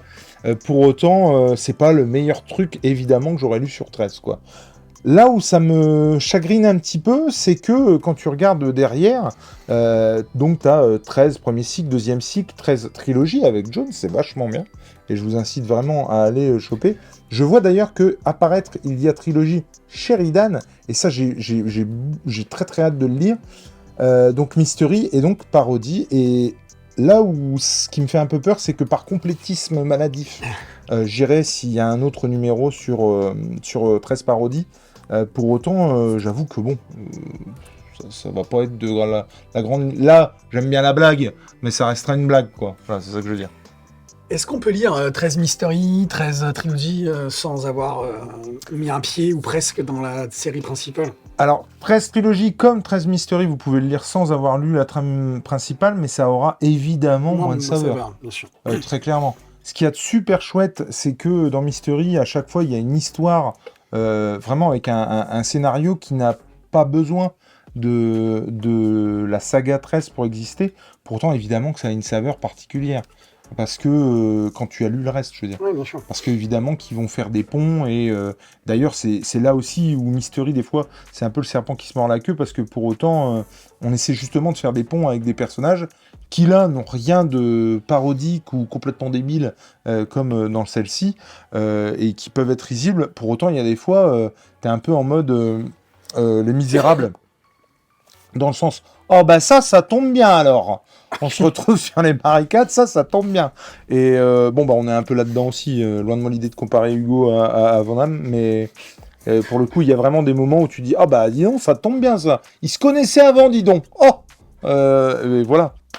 Mais ça reste voilà un petit moment sympatoche. Et Mystery, moi je trouve que c'est très très cool. Et puis bah, je veux pas redire ce que je dis sur la saga 13, n'en déplaise à des copains. Mais non, moi, c'est affectif. pour moi toi, 13, c'est un- ouais, mais même c'est- très c'est- objectivement. Le premier cycle, très Oui, oui, oui. objectivement. T'en Et parles une souvent. tuerie bien sûr, monumentale. bien sûr. On doit toujours faire un truc avec Cédric là-dessus. Oui, Mais, ça fait au moins 3 fois que je le lis, le Ouais, premier ouais. cycle. mais c'est moi j'adore quoi, et je pourrais le lire indéfiniment. Je l'ai en 2 éditions, j'ai pas pu m'empêcher d'acheter l'édition Nifl parce que je voue un amour sans borne à cette série, même si j'ai tout à fait conscience que c'est moins bien sur la fin du premier et sur le deuxième cycle, même s'il y a des albums qui remontent la note. Vous 13, bon toi du coup je sais, Mais moi, je m'en suis arrêté au premier cycle pour le coup. mais suis je pas allé comprends plus tout à loin. fait. Je comprends tout à fait. Toujours le même truc, hein. Mais je dis pas que j'irai pas, mais enfin, quand c'est sorti, Ouais. pour moi, ça clôturait un truc et c'était bien. Et après, je trouvais que c'était pas utile. Ouais, non mais bien sûr. Et t'as pas été sur 13 Mystery par contre? Mais j'ai hésité, mais bon, le temps a passé, je l'ai pas fait. Mais là, tu vois, le fait d'avoir justement tout clair, en gros, le truc me dit, tu dois acheter ça, ça, ça. Ouais, mais alors tu vois, Mystery, Je ce dis qui pas est que je le ferai pas. super cool par contre, c'est que tu peux juste prendre les personnages qui t'intéressent. Tu vois ce que je Oui, veux mais dire non. Non, mais tu comprends ce que je veux dire. Ah. T'es pas du tout obligé de. T'es les- malade comme moi, tu le sais. Oui, non, mais bien sûr. Mais t'es pas du tout obligé de le lire dans l'ordre. Ouais. Et puis, c'est aussi très cool d'avoir des. Comment dire des duos de scénaristes et de dessinateurs qui s'attaquent à un truc comme 13, tu vois, où clairement, faut pas faire de conneries, quoi. Oui, mais par exemple, tu vois, je vois des noms. C'est vrai que je m'y étais pas. Pareil, je m'y étais pas attaché parce que pour moi, à l'époque, quand c'était sorti, c'était du commercial entre guillemets. C'est-à-dire, c'était Ouais, ouais, non, mais le cycle est fini, mais on va encore se faire du Ah bah, y a pognon de dessus. ça, hein, de toute façon. On en discutait. Mais là, je avec vois, le- ouais, d'Horizon, Corbéran, bon, Nury, Fabien Nury. putain, On en oui, je sais. discutait avec c'était le président de Nargo au rendez-vous de la BD, Ouais. où il fallait le numéro de 13, hein, tous les ans, hein, Ouais. pour renflouer les caisses. clairement, Là, ça se vend encore. Ah bah en tout cas à l'époque, Ouais. c'est ce qu'il disait quoi. Ouais. Après je sais pas encore aujourd'hui. Tu sais, Je vois si qu'il y a on en Fabien arrive- Nury sur Steve Roland, là, ça me fait bien envie pour le coup. Si on en arrive à faire du spin-off machin et Ouais. du parodie, c'est qu'à mon avis il y a pas de problème. Ouais, alors parodie, je suis en train. Van Damme, on est d'accord, c'est le scénariste. Ouais. Et c'est lui qui scénarise ça. Bah écoute apparemment. D'accord, ok. Bon. Mais je pense que c'est plus des récrés quoi. tu vois. Ouais, mais c'est vrai que Moi, c'est je vais surprenant. suivre, Cédric. Nico, toi, je- Ouais, alors moi j'ai suivi la série 13 dans Ouais. ma vie d'avant. Bien sûr. Voilà. Je vais te faire la même réponse, c'est-à-dire que moi, le premier cycle me suffisait en fait. Non mais. Me suffisait et même tout à j'étais un peu déçu de la fin. Moi j'avoue que d'un point de vue de lecteur comme marketing, j'aurais aimé que la série qui s'appelle 13, ils en fassent 13. 13 ouais. Et pas un album au milieu, plus une fin où on essaye de conclure. Enfin, voilà, mais moi c'est une série que j'ai beaucoup accompagnée. Effectivement, je pense que c'est une série qui a une fanbase. Là, je le vois aujourd'hui en tant que libraire, c'est-à-dire que c'est pas une série qui recrute, Ah oui non ça c'est-à-dire c'est sûr. qui ne se vend qu'à la nouveauté et qu'à son public Oui, d'aficionados. bien sûr. Effectivement, il va y avoir quelque chose, il sort. Après, effectivement. Ça fait partie de ces séries cultes des années 90 qui en vrai sont complètement incontournables parce que il y a le côté de Jason Bourne bien sûr. avant l'âge. Avant Ah bah, l'heure, de toute façon, il s'en cache pas qu'il s'est inspiré de Jason Bourne pour faire Au 13. démarrage. Après, je pense que c'est pas une série qui recrute parce que quand tu lis le premier tome, c'est vrai que c'est daté ah de bah, ouf. c'est daté, c'est hyper narratif. Mais par contre, c'est vrai que tu vois, on parlait de BD qui t'apprend des choses. Bah, tu reviens sur plein de trucs de l'histoire des États-Unis qui sont hyper La importants. géopolitique, Tout ce qui est Sheridan, on est vraiment sur du Kennedy. Même le fait de comment nous, les Européens, on voyait les États-Unis à cette époque-là. Et puis effectivement, tout ce qui est, je pense notamment aux albums de la nuit du 3 août, sur le racisme, sur le Ku Klux Klan, enfin tout ce genre. Ouais, mais quand tu lis, justement, c'est tellement daté que quand tu lis aujourd'hui, tu te dis c'est caricatural, alors que Ah oui, ça, ok. ça représente vraiment la société Ouais, telle ouais, qu'elle ouais. était. Mais aujourd'hui, tu te dis, oh, le mec, il en fait beaucoup quand même. Mais c'est comme de regarder un James Bond. Oui, mais- c'est comme de regarder un vieux James Bond en fait. Et toi, Léna, 13? Ben, moi, je ne suis pas allé dessus et j'irai pas, je pense, parce qu'il y a trop de choses et parce que voilà, je préfère privilégier. J'ai pas pris le train à l'époque. Voilà. Et il y a tellement de jolis recos, tellement de choses qui sortent que c'est pas prévu. Je comprends bien. Mon cher Nico, tu as d'autres Oui. Seconde salve. salves? Attention, Prêt seconde salve. Il a même Attention, été récupéré seconde une, salve. Ouais, parce que en fait, quand tu parlais d'école, etc. tout à l'heure, je me suis dit, il faut absolument que. Alors, c'est pas une BD, c'est un petit album jeunesse. C'est aux éditions Splatch qui fait plein de petits albums carrés comme ça. Notamment la collection des qui n'aimaient pas, la souris qui n'aimait pas les dents, le chat qui n'aimait pas Ok. les poils, etc. Là, c'est. Alors, je me suis entraîné. Ricky le Rikiki requin rouquin. Je vous invite à le dire vous-même. Ricky, le Ricky qui Et est marocain. voilà. Et en fait, non, en fait, je recommande beaucoup cet album aux parents parce que derrière l'histoire un peu mignonne de ce petit rouquin qui est un peu pas comme les autres, voilà, qui se fait un peu chahuter, puis le gars costaud, il se moque de lui et puis le chahute plus que les autres, Ouais. mais c'est pour rire. Ouais. Et puis voilà, il va y avoir une sorte de l'océan a un incroyable talent et il va se révéler et avec une jolie morale, soyez vous-même. C'est une manière, je trouve, que pour les petits de commencer à aborder les problèmes du harcèlement et de la différence Bien sûr. sans faire un bouquin sur le harcèlement Oui. et la différence, sans que ce soit frontal. Et j'aime bien cette collection parce qu'elle mélange bien les codes à la fois du livre illustré et de la BD. Il y a un côté un peu cartoon dans le dessin. Alors celui-ci, il est un peu plus crayonné. Mais voilà, je voulais faire une petite parenthèse là-dessus parce que je trouve que c'est intéressant. C'est des sujets sérieux sur lesquels, voilà, sur des enfants plus jeunes, c'est une manière de commencer à aborder ces sujets-là avec eux, sans rentrer dans le côté plombant du harcèlement et de quelque chose de très réaliste. Donc Je vais te l'acheter celui-là. ça, je recommande. Je vais l'acheter. Et pour ma dernière salve, j'ai gardé mes 2 éditeurs chouchous. Voilà. Je garde mon éditeur chouchou pour la fin. Un album qui est sorti cet été aux éditions Bliss, Ouais. qui s'appelle Le Studio. Ouais. C'est chez Bad ID en... Exactement, puisqu'il y a de ça un peu plus d'un an, Bliss, donc Florent de Glotagne, l'éditeur de Bliss, a signé un partenariat avec Bad ID. Et en fait, très bonne idée, puisqu'il éditait au préalable Valiant et ça commençait un peu à décliner. Mhm. Et en fait, là, depuis qu'il a fait ça, je trouve qu'il ne sort que des belles choses, avec des chouettes auteurs, avec un soin apporté au bouquin. Et là, c'est une des nouveautés qui est sortie cet été, ça s'appelle Le Studio, c'est de Margaret Bennett et de Renato Gued. C'est une histoire que je qualifierais un peu à la Lovecraft. C'est du noir et blanc. C'est du noir et blanc presque photo, Ouais. très réaliste,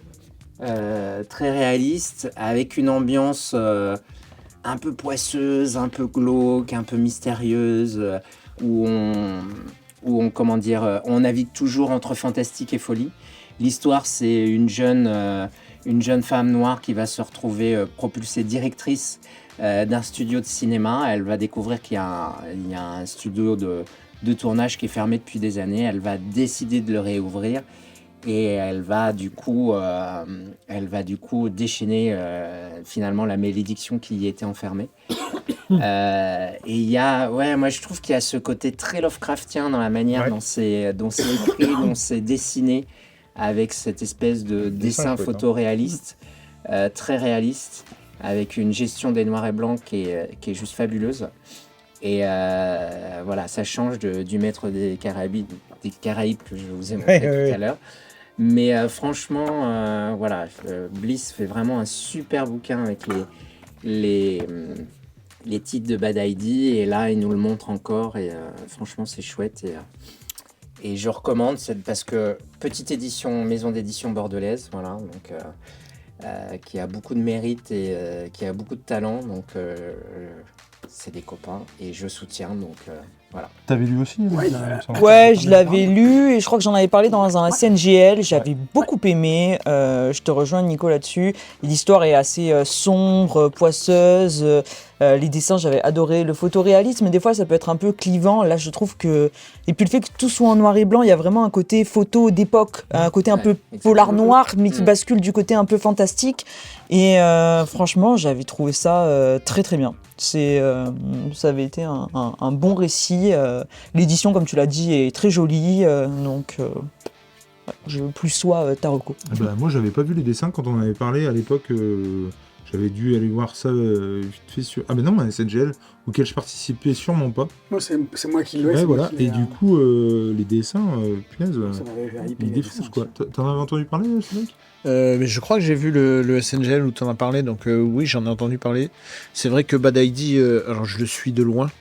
Enfin, tous les albums qu'ils ont sortis pour l'instant, Bliss me font envie. Il y en a qu'un que j'ai acheté, c'est L'île aux orques. Ouais. Mais L'œil d'Odin, quand il est sorti, il m'a fait beaucoup d'œil. Mais en fait, je l'ai pas acheté parce que beaucoup ont dit ça appelle une suite et tout. Donc Ah oui, ça c'est. j'attends de voir.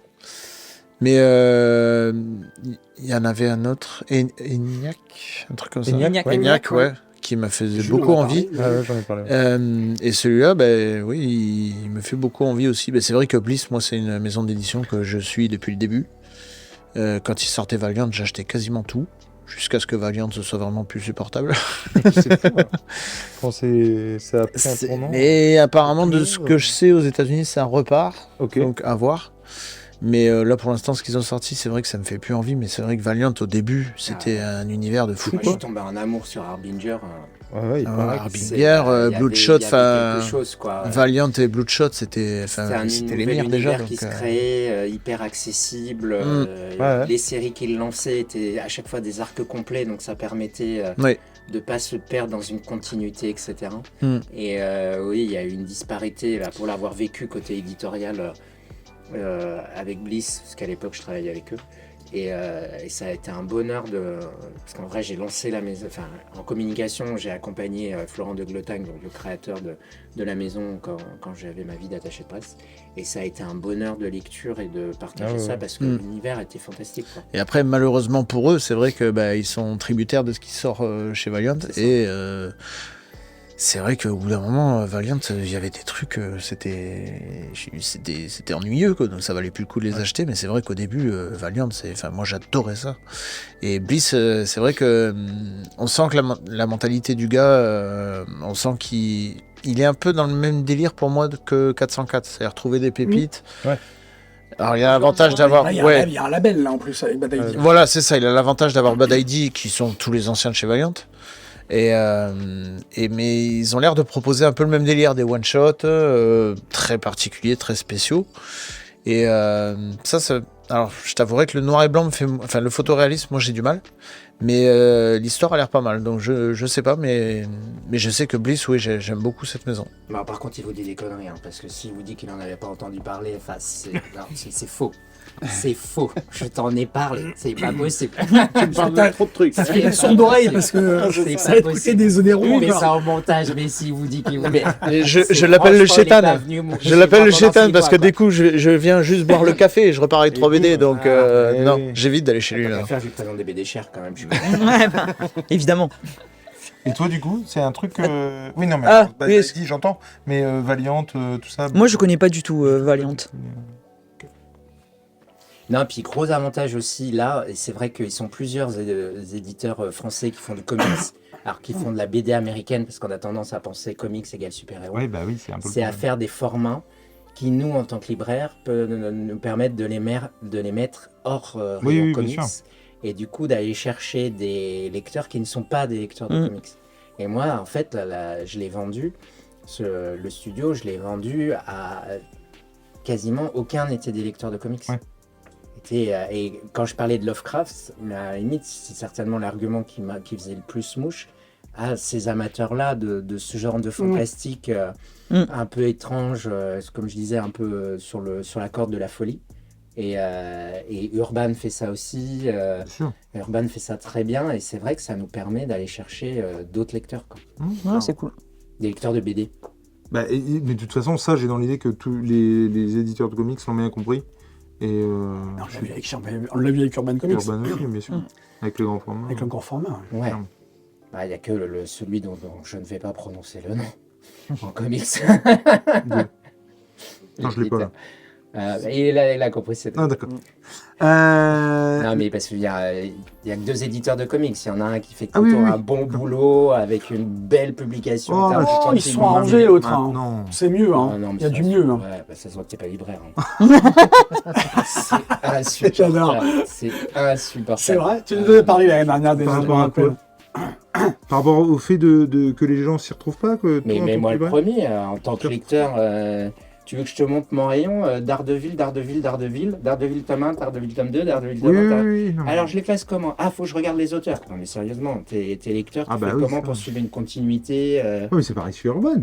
Non. Mais ils sont tributaires de la publication américaine, non ? Non, chez Urban, t'as Batman Détective qui était la série Détective Comics, t'as Batman Dark City qui reste, t'as toujours un nom reste différent, la série Batman, mais bah, par toujours un nom Zdarsky, différent, t'as toujours un nom différent. Et puis après, pour t'as chaque la run, continuité absolue. T'as Batman Prime, Rebirth, t'as...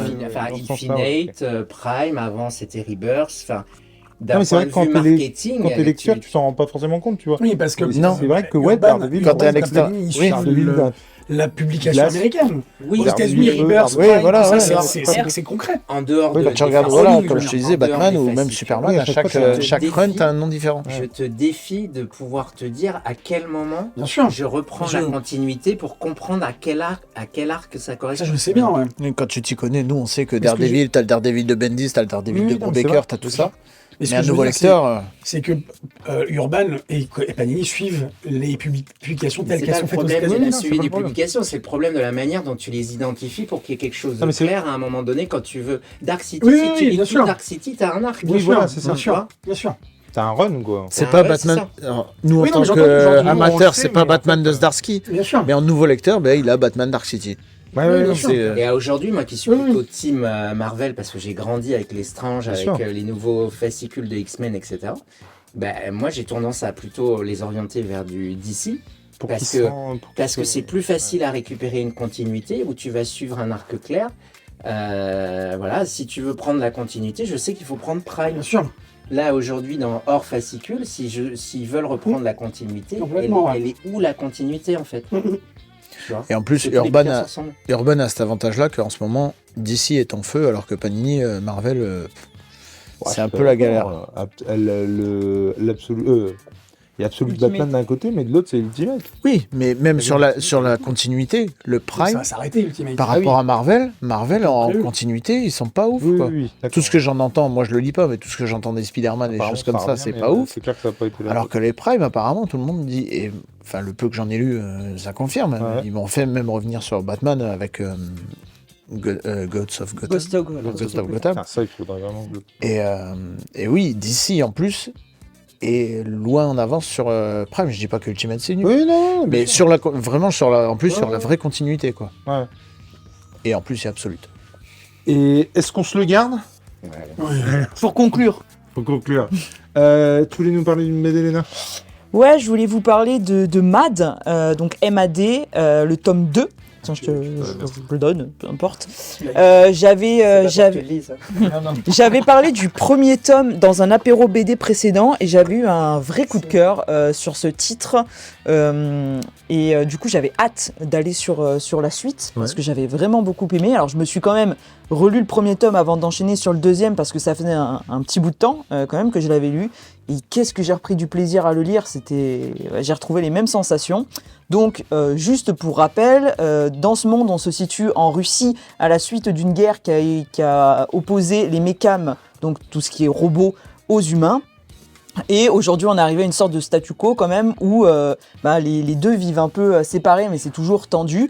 Et on va suivre un duo de personnages, donc une femme qui s'appelle Daya et son robot Socrate, qui partagent le même esprit, donc celui de Daya, parce qu'aujourd'hui, on ne laisse plus la liberté aux robots d'avoir une conscience qui leur est propre, donc ils bossent en binôme et ils partagent son esprit à elle.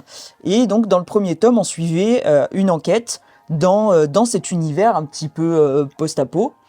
Et dans ce second tome, on garde un peu le côté enquête, on change totalement de décor, puisque dans le premier tome, on était sur voilà, des plaines, des fermes, tout était très verdoyant, et là on part à Moscou, dans un univers très enneigé, et nos deux héros sont envoyés là-bas parce que on aurait potentiellement trouvé la source, c'est-à-dire qu'à une époque, il y a eu ce qu'on appelle, je crois que c'est la grande déconnexion, où une sorte de virus s'est répandu entre tous les robots et enlevant un petit peu genre leur pare-feu, ou en tout cas ce qui les empêchait de s'en prendre aux humains, et c'est le démarrage de toute cette opposition. Et donc on en aurait trouvé la source, et si on trouve la source, eh ben, il y a peut-être moyen de remettre en place et de mettre fin à toute cette guerre, à toute cette opposition.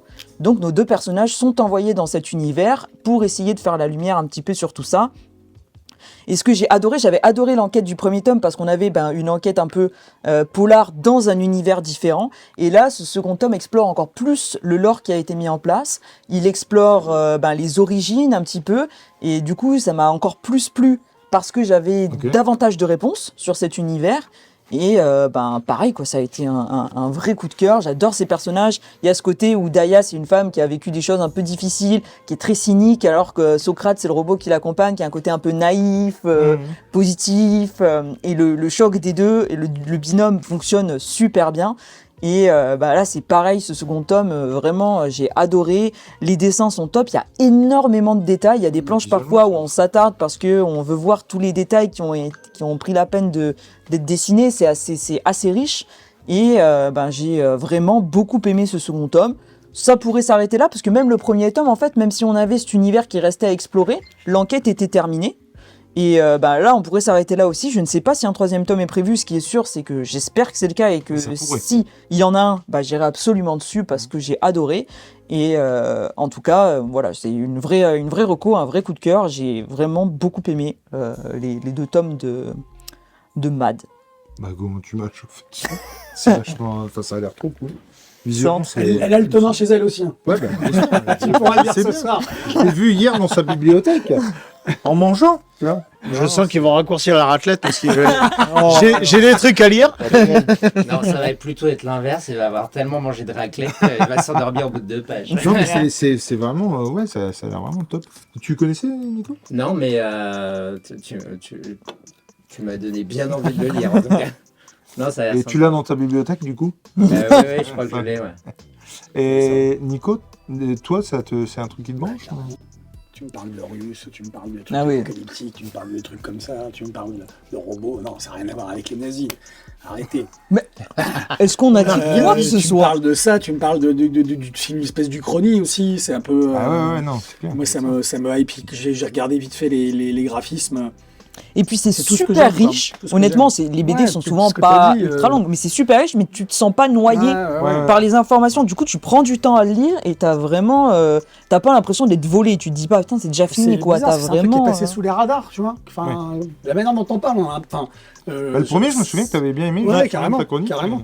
Mais ça, la façon dont on parle, ça fait vraiment tous les ingrédients d'une bonne SF. carrément. Ouais, c'est une très bonne SF. Parce que quand tu parlais des robots, moi, ça me rappelait les lois de la robotique d'Asimov. Bien sûr. Tous les ingrédients comme ça de cette SF méca qu'on aime. Mais carrément. Ouais, carrément. Et toi, C'est complètement ça. Ben moi oui, tu m'as chauffé Ça, dessus, on a tremblé. mais je suis en train de me constituer une liste pour enfin, j'ai une liste sur mon appli Sanctuary, j'ai une liste d'achats qui pour quand les jours seront meilleurs, et celle-là va rentrer dedans aussi parce que oui, clairement il faut faire des choix Oui. de plus en plus. Choisir, c'est renoncer. Mais ouais, mais complètement. Il est bon, hein. Mais oui, il est sur ma liste. Et bizarrement, quand tu avais parlé du premier, je crois que c'est toi qui avais parlé du premier, et je crois que c'était Julien BD qui était avec toi, ou Fred, qui disait aussi du bien. Ça m'avait pas plus chauffé que ça, mais là, de t'entendre en parler pendant que je regarde les planches, ouais, ça m'a bien chauffé, ouais. Nico, t'avais autre chose ou pas ? Ouais. Dis-nous. J'avais envie de vous parler de la BD Dakota 1880 Lucky Luke. Ah oui. Une histoire, c'est un Lucky Luke vu c'est par. un Lucky Luke vu par, exactement. Et on a déjà un hommage au premier Lucky Luke Arizona 1880 dès le titre. Donc forcément, dans ce tome-là, ça va se passer dans le Dakota, forcément. Mais c'est pas une histoire pleine, c'est-à-dire qu'on a 7 petites histoires qui sont interconnectées les unes aux autres.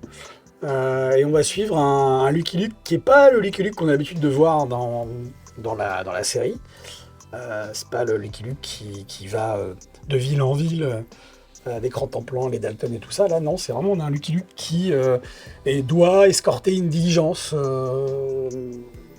qui, on connaît ses exploits, on sait qui il est, mais on a l'impression que c'est une espèce de pas d'origine, mais on est au début on est au début ou un des deux même de Lucky Luke. Et c'est extraordinaire parce que on est complètement dans ce que Maurice a voulu faire avec Lucky Luke. On a vraiment l'esprit du personnage. Goscinny et Maurice, même si c'est Maurice qui est vraiment à l'origine du truc, Goscinny est arrivé après. On est carrément dans l'ADN du personnage. Avec, on est complètement dans le Far West aussi, quoi. C'est vraiment, on n'a pas l'humour de la série originelle, on n'a pas le trait de la série originelle, parce que c'est Bruno qui est au dessin. Et j'ai envie de vous dire, ça fait complètement le café, vraiment, parce que ça va carrément avec le personnage de Lucky Luke. Donc on suit cette petite histoire, on traverse les États-Unis, dans le Dakota principalement, comme je disais tout à l'heure. On suit différents personnages, surtout un petit garçon qui va devenir grand, qui est issu de l'esclavage. Donc c'est un personnage afro-américain qui va s'émanciper, qui va apprendre de Lucky Luke des choses. Et c'est une BD à mettre entre toutes les mains, surtout les fans de Lucky Luke, mais aussi les autres, parce qu'on n'a aucun besoin de connaissances préalables sur le personnage pour apprécier cette bande dessinée. Elle est très très bien scénarisée, très bien écrite, les personnages sont super bien caractérisés. Graphiquement, je vous disais, Bruno, il fait un taf de malade. Moi, j'avais adoré son travail sur Tyler Cross déjà, et on retrouve complètement sa patte qu'on a dans Tyler Cross, complètement. Ce côté un peu western, complètement, qui lui va très bien. Et puis, ça donne à avoir un Lucky Luke aussi, même si je disais qu'on est complètement en raccord avec la série qu'on connaît, ça redonne à voir un Lucky Luke complètement très taciturne, très contemplatif aussi. Et on a enfin, alors c'est pour la petite hype, on a enfin la chanson de Lucky Luke en entier à la fin. Et voilà, donc c'est une petite histoire. Elle est pas longue, hein, mais c'est pour le petit bonbon à la fin. Et puis on a toujours cet hommage aussi qui est rendu à la série où on a à la fin une planche. Alors dans Lucky Luke c'est une photo d'époque, là c'est vraiment une planche dessinée par Bruno où on suit cette diligence qui a vraiment existé du coup. On se rend compte qu'en fait c'est une histoire vraie qui a été romancée dans la BD Lucky Luke, dans celle-là en tout cas. Et puis après on a un faux journal de l'époque donc qui raconte un peu ce qu'on a, certains des trucs qu'on a vus dans la BD. Et franchement, j'ai beaucoup aimé. C'est un beau volume. C'est complètement raccord avec la série, mais encore une fois, comme je disais, on peut très bien la lire de manière indépendante. Et moi, j'ai vraiment pris un pied. Puis les petites histoires se lisent facilement. Elles peuvent se lire indépendamment les unes des autres. Et on a quand même une continuité avec les 7 histoires. Et c'est vraiment super. Moi, j'ai vraiment pris un gros pied sur cette BD. Je me permets de préciser que si on ne vous le montre pas, c'est qu'au moment où on enregistre cette vidéo, il n'est pas sorti. Voilà. Il sera sorti quand demain. Vous verrez cette vidéo. Je crois Mais que ça il sort n'est pas demain, sorti. Ça sort vendredi. Vendredi, pardon. Donc nous enregistrons, nous sommes le 29. Il sort le 31. Ouais. Et je le recevrai donc demain, jeudi 30. Okay. Donc d'où le fait qu'il ne soit pas sur cette table. Il y aura des visuels. Tu as eu le plaisir de le lire. Tu as eu le plaisir de le lire en avant-première, en service de presse. Donc voilà. Et cette histoire, c'est vraiment une super BD. Je pense que je la relirai. C'est un truc que je relirai parce que puis c'est comme Bruno sait le faire. C'est pas Bruno, il est pas détaillé dans le et ça le fait vraiment. La neige, le désert, les montagnes, tout ça. Enfin, c'est vraiment ouais. Mais de toute façon, toutes les itérations de Lucky Luke m'intéressent. Il y en a qui m'intéressent plus que d'autres, hein, parce que et des fois ça tombe un peu vers la parodie. Tout ça, il y en a une en particulier. Mais pour le coup, celle vue par Mathieu Bonhomme, moi j'avais adoré. On est carrément dans le même esprit. Mais moi je préfère justement le choix de Bruno et j'ai oublié le scénariste, je suis désolé.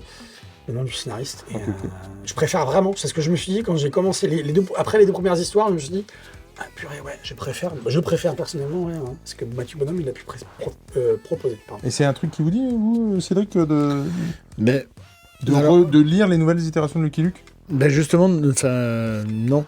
Enfin, et justement, j'avais parlé de ça. Enfin, moi, j'ai appris à lire avec Lucky Luke, clairement. Ouais. Mon père, il avait ça, les Gaston Lagaffe, tout ça. Donc, les premiers, je les ai lus. Bon, ils les avaient pas tous parce qu'il y avait déjà beaucoup à l'époque où je les ai lus. Et je me souviens qu'il y a quelques années, il y avait une promo Lucky Luke à 3 € comme ils font là. Et j'en avais pris un. Et ça m'avait fait du bien de retourner Ah ouais?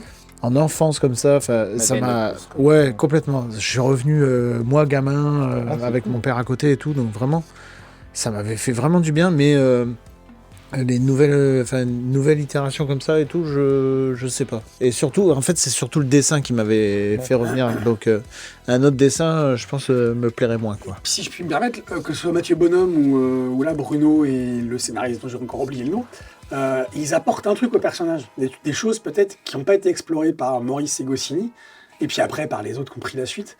Et parce qu'on en reste dans la série principale au personnage tel qu'on le connaît, ça apporte vraiment un caractère au personnage, un truc en plus, un trait de caractère, une façon d'être en plus qui est complètement logique et raccord avec ce qu'on voit dans la série. C'est ça qui m'intéresse. Et mais tu vois, par exemple, ce que tu disais à la fin avoir la chanson en entier, ben moi ça me gêne. Parce que je trouve que toute la vie de Lucky Luke, on a eu que les premières paroles, donc je trouve que c'est un gadget. On l'a dans les dessins animés. On l'a dans les dessins Oui. animés, ouais. Mais dans la BD de Maurice, il y avait toujours les mêmes phrases, quoi, et je trouvais ça. Enfin, je trouve que c'est un gadget. Après, Apollo au scénario. Et toi, Lucky Luke, c'est un truc que t'as lu ou pas du tout? J'ai lu, mais pas beaucoup en fait. Chez mes parents, il y avait Astérix, il y avait Lucky Luke, il y avait Gaston Lagaffe, il y avait plein de choses. Mais moi, j'ai toujours été beaucoup plus Astérix que Lucky Luke pour le coup. Alors j'en ai lu, mais ça n'a jamais été mon truc coup de cœur. Autant j'ai pu relire je ne sais pas combien de fois les Astérix, autant Lucky Luke. Quand je lisais, je tombais dessus, j'étais contente, je le lisais, mais voilà, il n'y a pas d'affect qui fait qu'aujourd'hui j'ai spécialement envie de. Si j'ai envie, je pense que je me replongerai plus dans des tomes anciens que j'ai pas lus, plutôt que d'aller sur des nouvelles itérations, quoi. Ok. Et du coup, toi, t'as pu le lire ou pas du coup? Alors non, Non. pas encore. Ok. Je Non, mais lirai. des fois que. Non, mais des Non, fois, il y a- non, sur ce que. Non, je l'ai pas, je l'ai pas lu. Mais j'aime bien ce genre de. En fait, c'est des livres à prendre comme un exercice de style. Oui. Ouais, complètement. Si on aime Lucky Luke, les classiques, enfin, c'est pas à comparer aux classiques parce Non, que c'est ça. voilà, c'est une autre manière de s'approprier les personnages. Alors c'est vrai que c'est un peu à la mode de faire ça. Parce qu'on l'a vu pour Spirou aussi notamment, après avec succès, hein, parce que Pour finalement Marsupilami. le Spirou vu par Émile Bravo, c'est une tuerie. Hein, donc, et après avec, ça reste un exercice de style, donc il est vrai que quand il demande à Ralph Koenig de faire un Lucky Luke, ça donne du Ralph Bien Koenig. sûr, Quoi, bien sûr, donc, ouais. mais en même temps, c'est pas inintéressant parce Ah, que bien sûr. ça amène.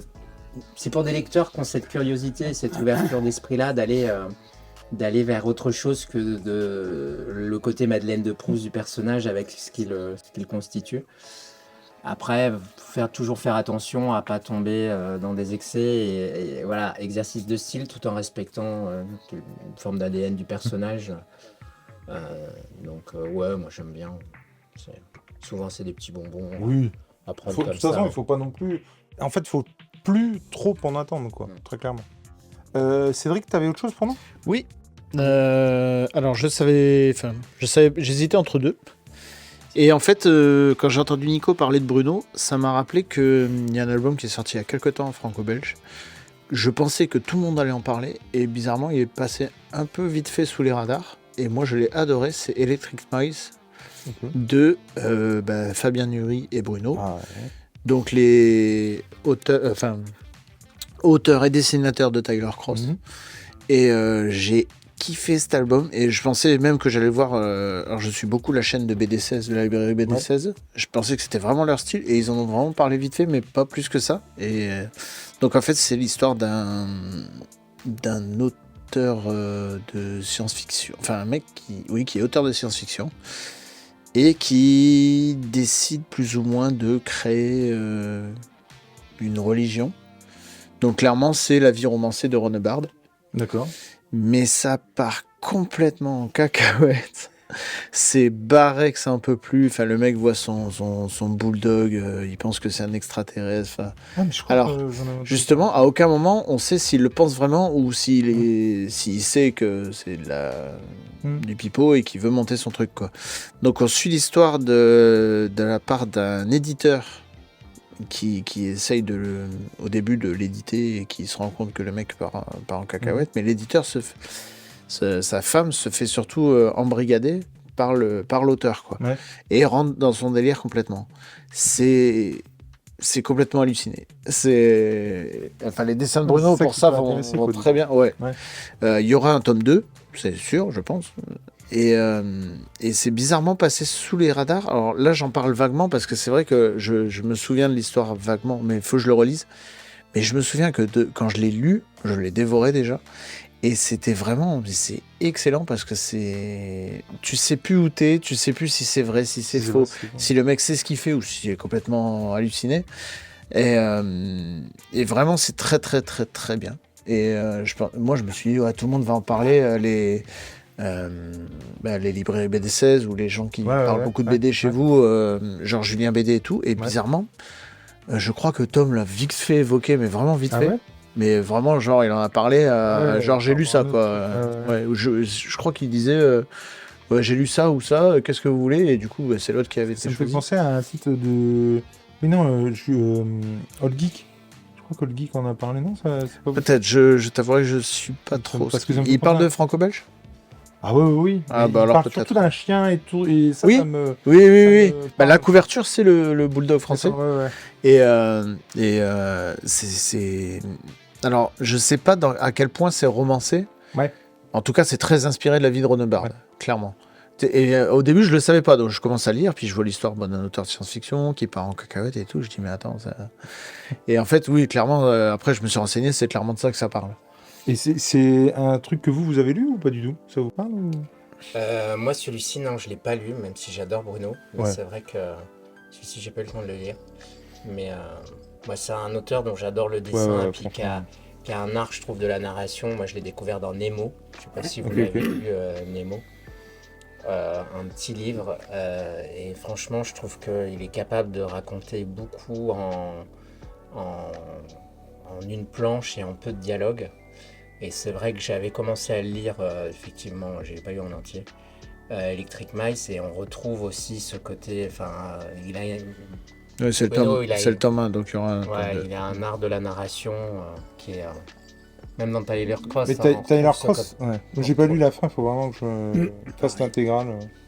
Donc, non, mais ça fait partie de ces auteurs que j'ai tendance un peu à recommander fermer parce que. Puis alors le tandem Nuri-Bruno, C'est clair. C'est mortel. ça fait partie de ces bouquins, mais même pas besoin de les lire, quoi. Enfin, j'ai presque envie de dire aux gens, achetez-les parce que c'est sûr que c'est bien. Bien sûr. C'est comme Bah, d'Horizon. Hein. Ouais, Nuri qui Moi, j'ai un a fait bouquin où quand il y a même... marqué d'Horizon dessus, Ouais, non, il y a des auteurs ou des dessinateurs là, comme ça qui va les. Nuri, il a quand même fait la meilleure BD pour moi, enfin une des meilleures, vraiment. C'est Il était une fois en France qui me... Ah oui, c'est vrai aussi. Qu'est-ce que j'aime cette Ouais. BD. Avant de te laisser la dernière chronique, mon cher Nicolas, je me vais d'aborder ce petit Preacher que vous pouvez retrouver chez Urban Nomad. Moi, je l'ai lu dans la collection d'avant, ou pour ceux qui se poseraient la question, en fait, dans la collection Urban classique, j'ai envie de dire, on a les covers avec les croquis de cover, et je vois que dans les Nomades, ça n'existe pas, et c'est trop bête parce que c'est trop bien. Donc les croquis et les versions abouties qui sont vraiment chouettes par un dessinateur qui vraiment fait de la peinture, quoi, et ça marche trop bien, quoi. C'est dans le cadre des tier lists que j'ai fait l'année dernière, des tier lists comics à lire de toute urgence. Il y avait série j'ai pas du tout avancé. Comics par contre je l'ai fait, et effectivement j'avais lu le tome 1, ou en tout cas une autre version du tome 1. Et j'avais pas tout lu, je l'ai lu, j'ai adoré. C'est vraiment exquis, que ce soit au niveau de ce qui est compté, puisqu'on retrouve donc, j'ai loupé son nom, mince, comment il s'appelle, Jesse Custer, et puis Tulip et Cassidy qu'on a là. J'ai lu donc l'équivalent des 2 premiers tomes chez Nomad, et c'est une pure tuerie. J'ai adoré. l'histoire en parallèle, tous les protagonistes qui vont pouvoir croiser, son histoire à lui avec sa famille adoptive. J'en dis pas plus, hein, j'essaie d'être cryptique.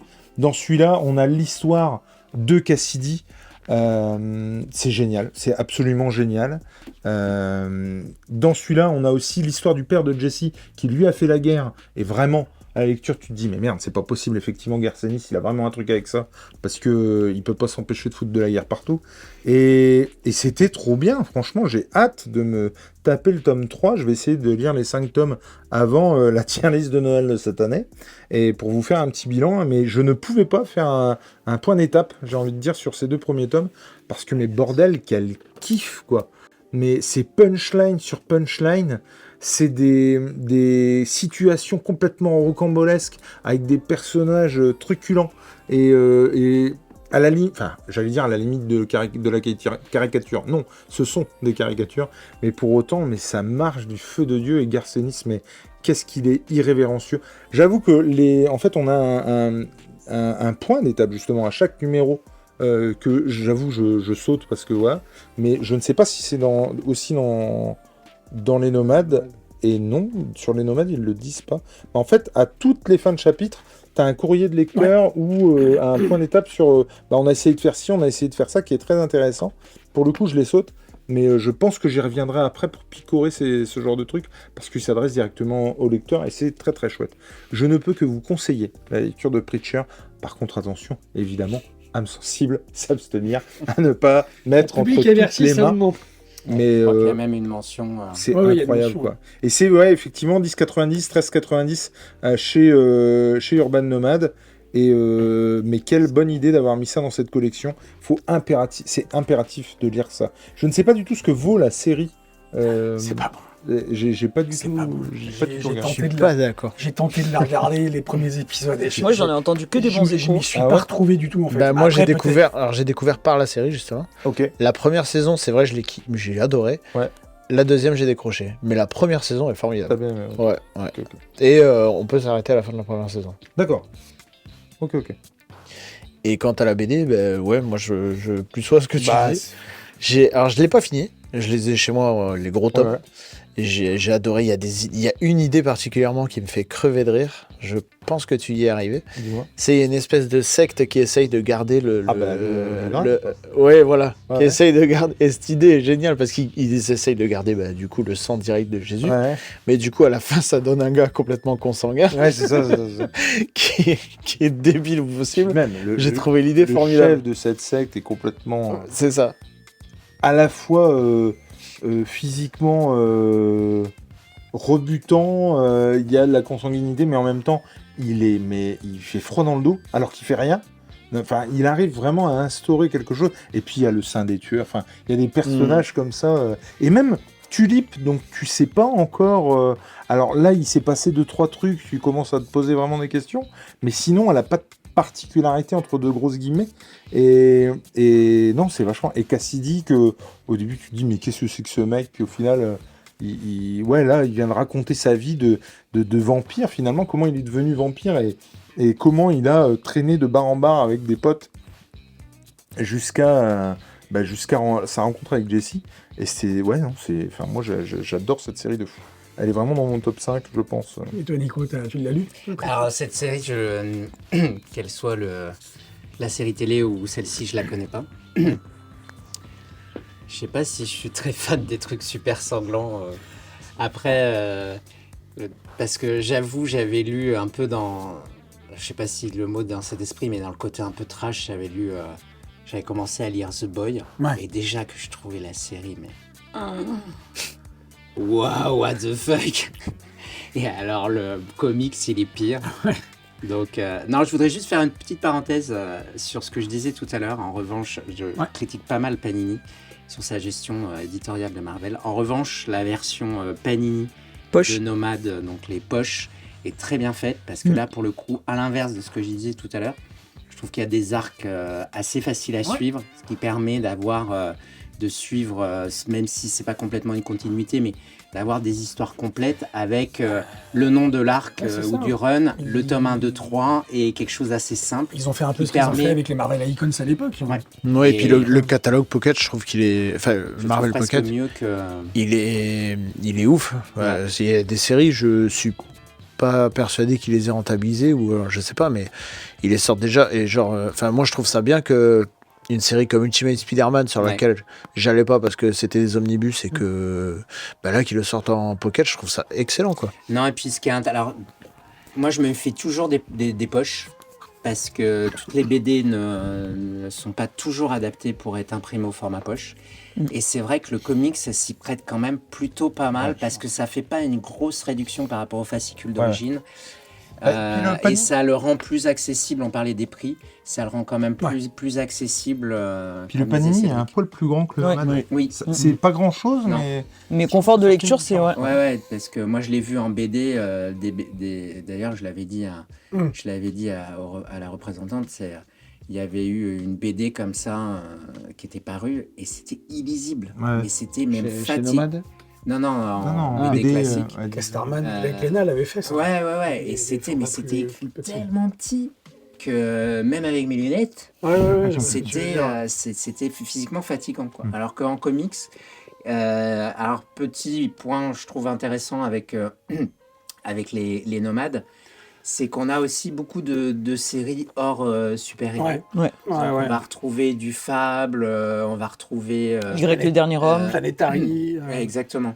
Ce qui permet aussi Métropolitain. d'amener des gens sur... de découvrir des choses plus en marge.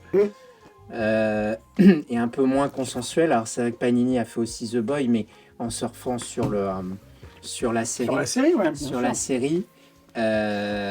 Donc c'est pareil, voilà, ça permet aussi d'amener sur des choses hors super-héros et c'est intéressant, De toute façon, c'est une bonne idée ce format. Hein, Oui, que ce soit carrément. chez Panini ou chez Urban, carrément. c'est la meilleure idée qu'ils aient eue ces dernières années. Hein, pour moi. Non, et puis aussi il y a... Alors pour le coup, plus chez Panini, je pense, il y a aussi des one-shots. Ouais. Donc Panini, ça c'est intéressant parce que C'est vrai. pour des publics voilà, qui ont un pouvoir d'achat, pas forcément, ça permet d'avoir une histoire complète et pas d'avoir 3 tomes, même en poche. Carrément. D'ailleurs, Panini a aussi en Pocket commencé à sortir les Star Wars, là. Ouais, j'ai vu ouais, ça. c'est Ça, cool. c'est Ça, très c'est- bon. Et ça. puis avec une cohérence pour le plutôt coup, pas mal. avec les 3 Star Wars qui en gros sont les séries parallèles Ouais, qui sont sorties ouais. en même temps, du coup c'est très cool. Donc ça, ouais, c'est vrai que là, pour moi, les Pockets sont un peu plus Ouais. fournis et un peu mieux que les Nomades. Je sais d'accord. Bah, les nomades ont tendance à s'essouffler un petit peu, et c'est ce qu'ils disaient aussi. C'est Oui. que Bah, là, ils ont sorti ils ont beaucoup de réduit choses. la- Ils ont fait des vagues où il y avait Ils ont réduit les vagues, je ouais. ne sais pas combien de titres. Ouais. Il y a eu les augmentations de prix aussi quand même dans les nomades, hein, parce qu'au début ça a été 90, non mais au début le message était de pour 10 € maximum vous avez un récit quoi. Bon Ouais. après Mais ils ont ils ont en tout cas le mérite de continuer le truc quoi. Parce non que, mais ça c'est cool. tu vois par exemple Fable, ils en sont à leur 10e tome. Enfin, c'est cool quoi. Je veux dire, tu vas avoir l'intégralité de Fable en nomade. Ouais, et là, je sais pas si vous avez vu, mais du coup, maintenant, la politique pour 2026, apparemment, c'est 2 par mois. Ouais. Donc là, j'ai vu qu'ils allaient sortir Far Sector, ce qui est pas mal, parce que, enfin, moi, j'ai passé à côté sur le Black Label, mais c'est vrai que à 10 balles ou 11 balles, ça peut être pas mal. Donc, et je pense qu'ils se sont un peu cherchés là, mais ils Ouais. ont retrouvé un autre, Ouais, un ouais. autre axe qui peut être pas mal aussi. D'accord. Moi, il faudrait que je regarde Fable combien il va y avoir de tomes. Pour le coup. Et c'est vrai qu'on Alors- attend toujours le tome de Justice League Oui. chez Nomad. Non mais c'est vrai. enfin, Ouais. c'est- Mais apparemment, Fable, bah, ce sera 10, 10 tomes comme 10 tomes, hein, les... Ah, c'est en 10 C'est en tomes, 10 d'accord. tomes, ouais. comme les grosses, quoi. D'accord. Mais ils ont pas prévu de sortir Jack of Fables. D'accord. Et hors série quoi. Ouais. Ok. Ouais, Justice League, mais bon, on va la voir. Il semblerait, mais voilà. Moi, juste la seule chose que je reproche là-dessus, c'est de ne pas avoir changé sur le site Urban Comics la pagination mensongère qui est toujours affichée. Ah oui, c'est Et vrai. je trouve que c'est un peu abusé quand même. Oui, Ouais. parce que la pagination sur le bouquin n'est pas la même que celle affichée sur le site internet. Merde. Ils le savent, donc ils auraient pu le changer quand même. C'est pas très honnête pour le coup. Mais bon, voilà, c'est tout. Tu voulais nous parler d'une dernière BD Ouais, de je ton pourrais- chouchou. Je pourrais vous faire croire que je vous rends hommage parce que vous êtes amiénois. Oh, mais, Je sais pas, je sais mais pas on comment, moi. on C'est n'est pas. presque ça. Non, mais évidemment, Ah, les éditions de la c'est- Gouttière, c'est- bah oui. La Sûr. Gouttière, c'est quand même... les gens ici le savent. c'est mes chouchous. Ils sont, C'est mes petites chéries. ils sont top, je trouve. Hein. Et pour faire un joli jeu de mots d'initié, puisque leur logo est un chat, c'est mes petits chatons. Voilà. Les éditions de la Gouttière avec le tome 1 de Il, qui s'appelle Petite chose. Il, on va retrouver le duo Frédéric Maupomé et Aude Soleillac, qui a déjà officié toujours aux éditions de la Gouttière avec la très chouette série qui s'appelle 16. Ouais, Si vous ne l'avez pas lu, je vous invite à lire 16. Ok. Dans l'histoire, on retrouve, voilà, c'est du Fred Maupomé, donc avec une histoire là fantastique. Alors pour la petite histoire, c'est vrai que Aude, il y a eu une rencontre et il y a eu aussi cette envie. Aude avait envie aussi d'écrire des choses, de dessiner des choses un peu différentes. Mhm. On retrouve la patte de Fred Maupomé sur les dialogues, les jeux de mots. Ici, on est dans un univers fantastique où les gens vivent dans des îles qui flottent au-dessus d'une mer de nuages sur laquelle des navigateurs, des bateaux volants naviguent. Voilà, une mer dangereuse peuplée de monstres. Et on va avoir l'amirauté, une sorte de gouvernement un peu totalitaire, en tout cas qui ne dit pas son nom, qui va vouloir mettre fin au moratoire qu'il y avait sur l'exploitation de l'éthérite, qui est la matière qui permet aux îles de flotter. Et ils vont vouloir le faire de façon très sauvage, parce que autant tout retirer d'un coup, sauf que si on retire cette éthérite, les îles vont s'arrêter de flotter.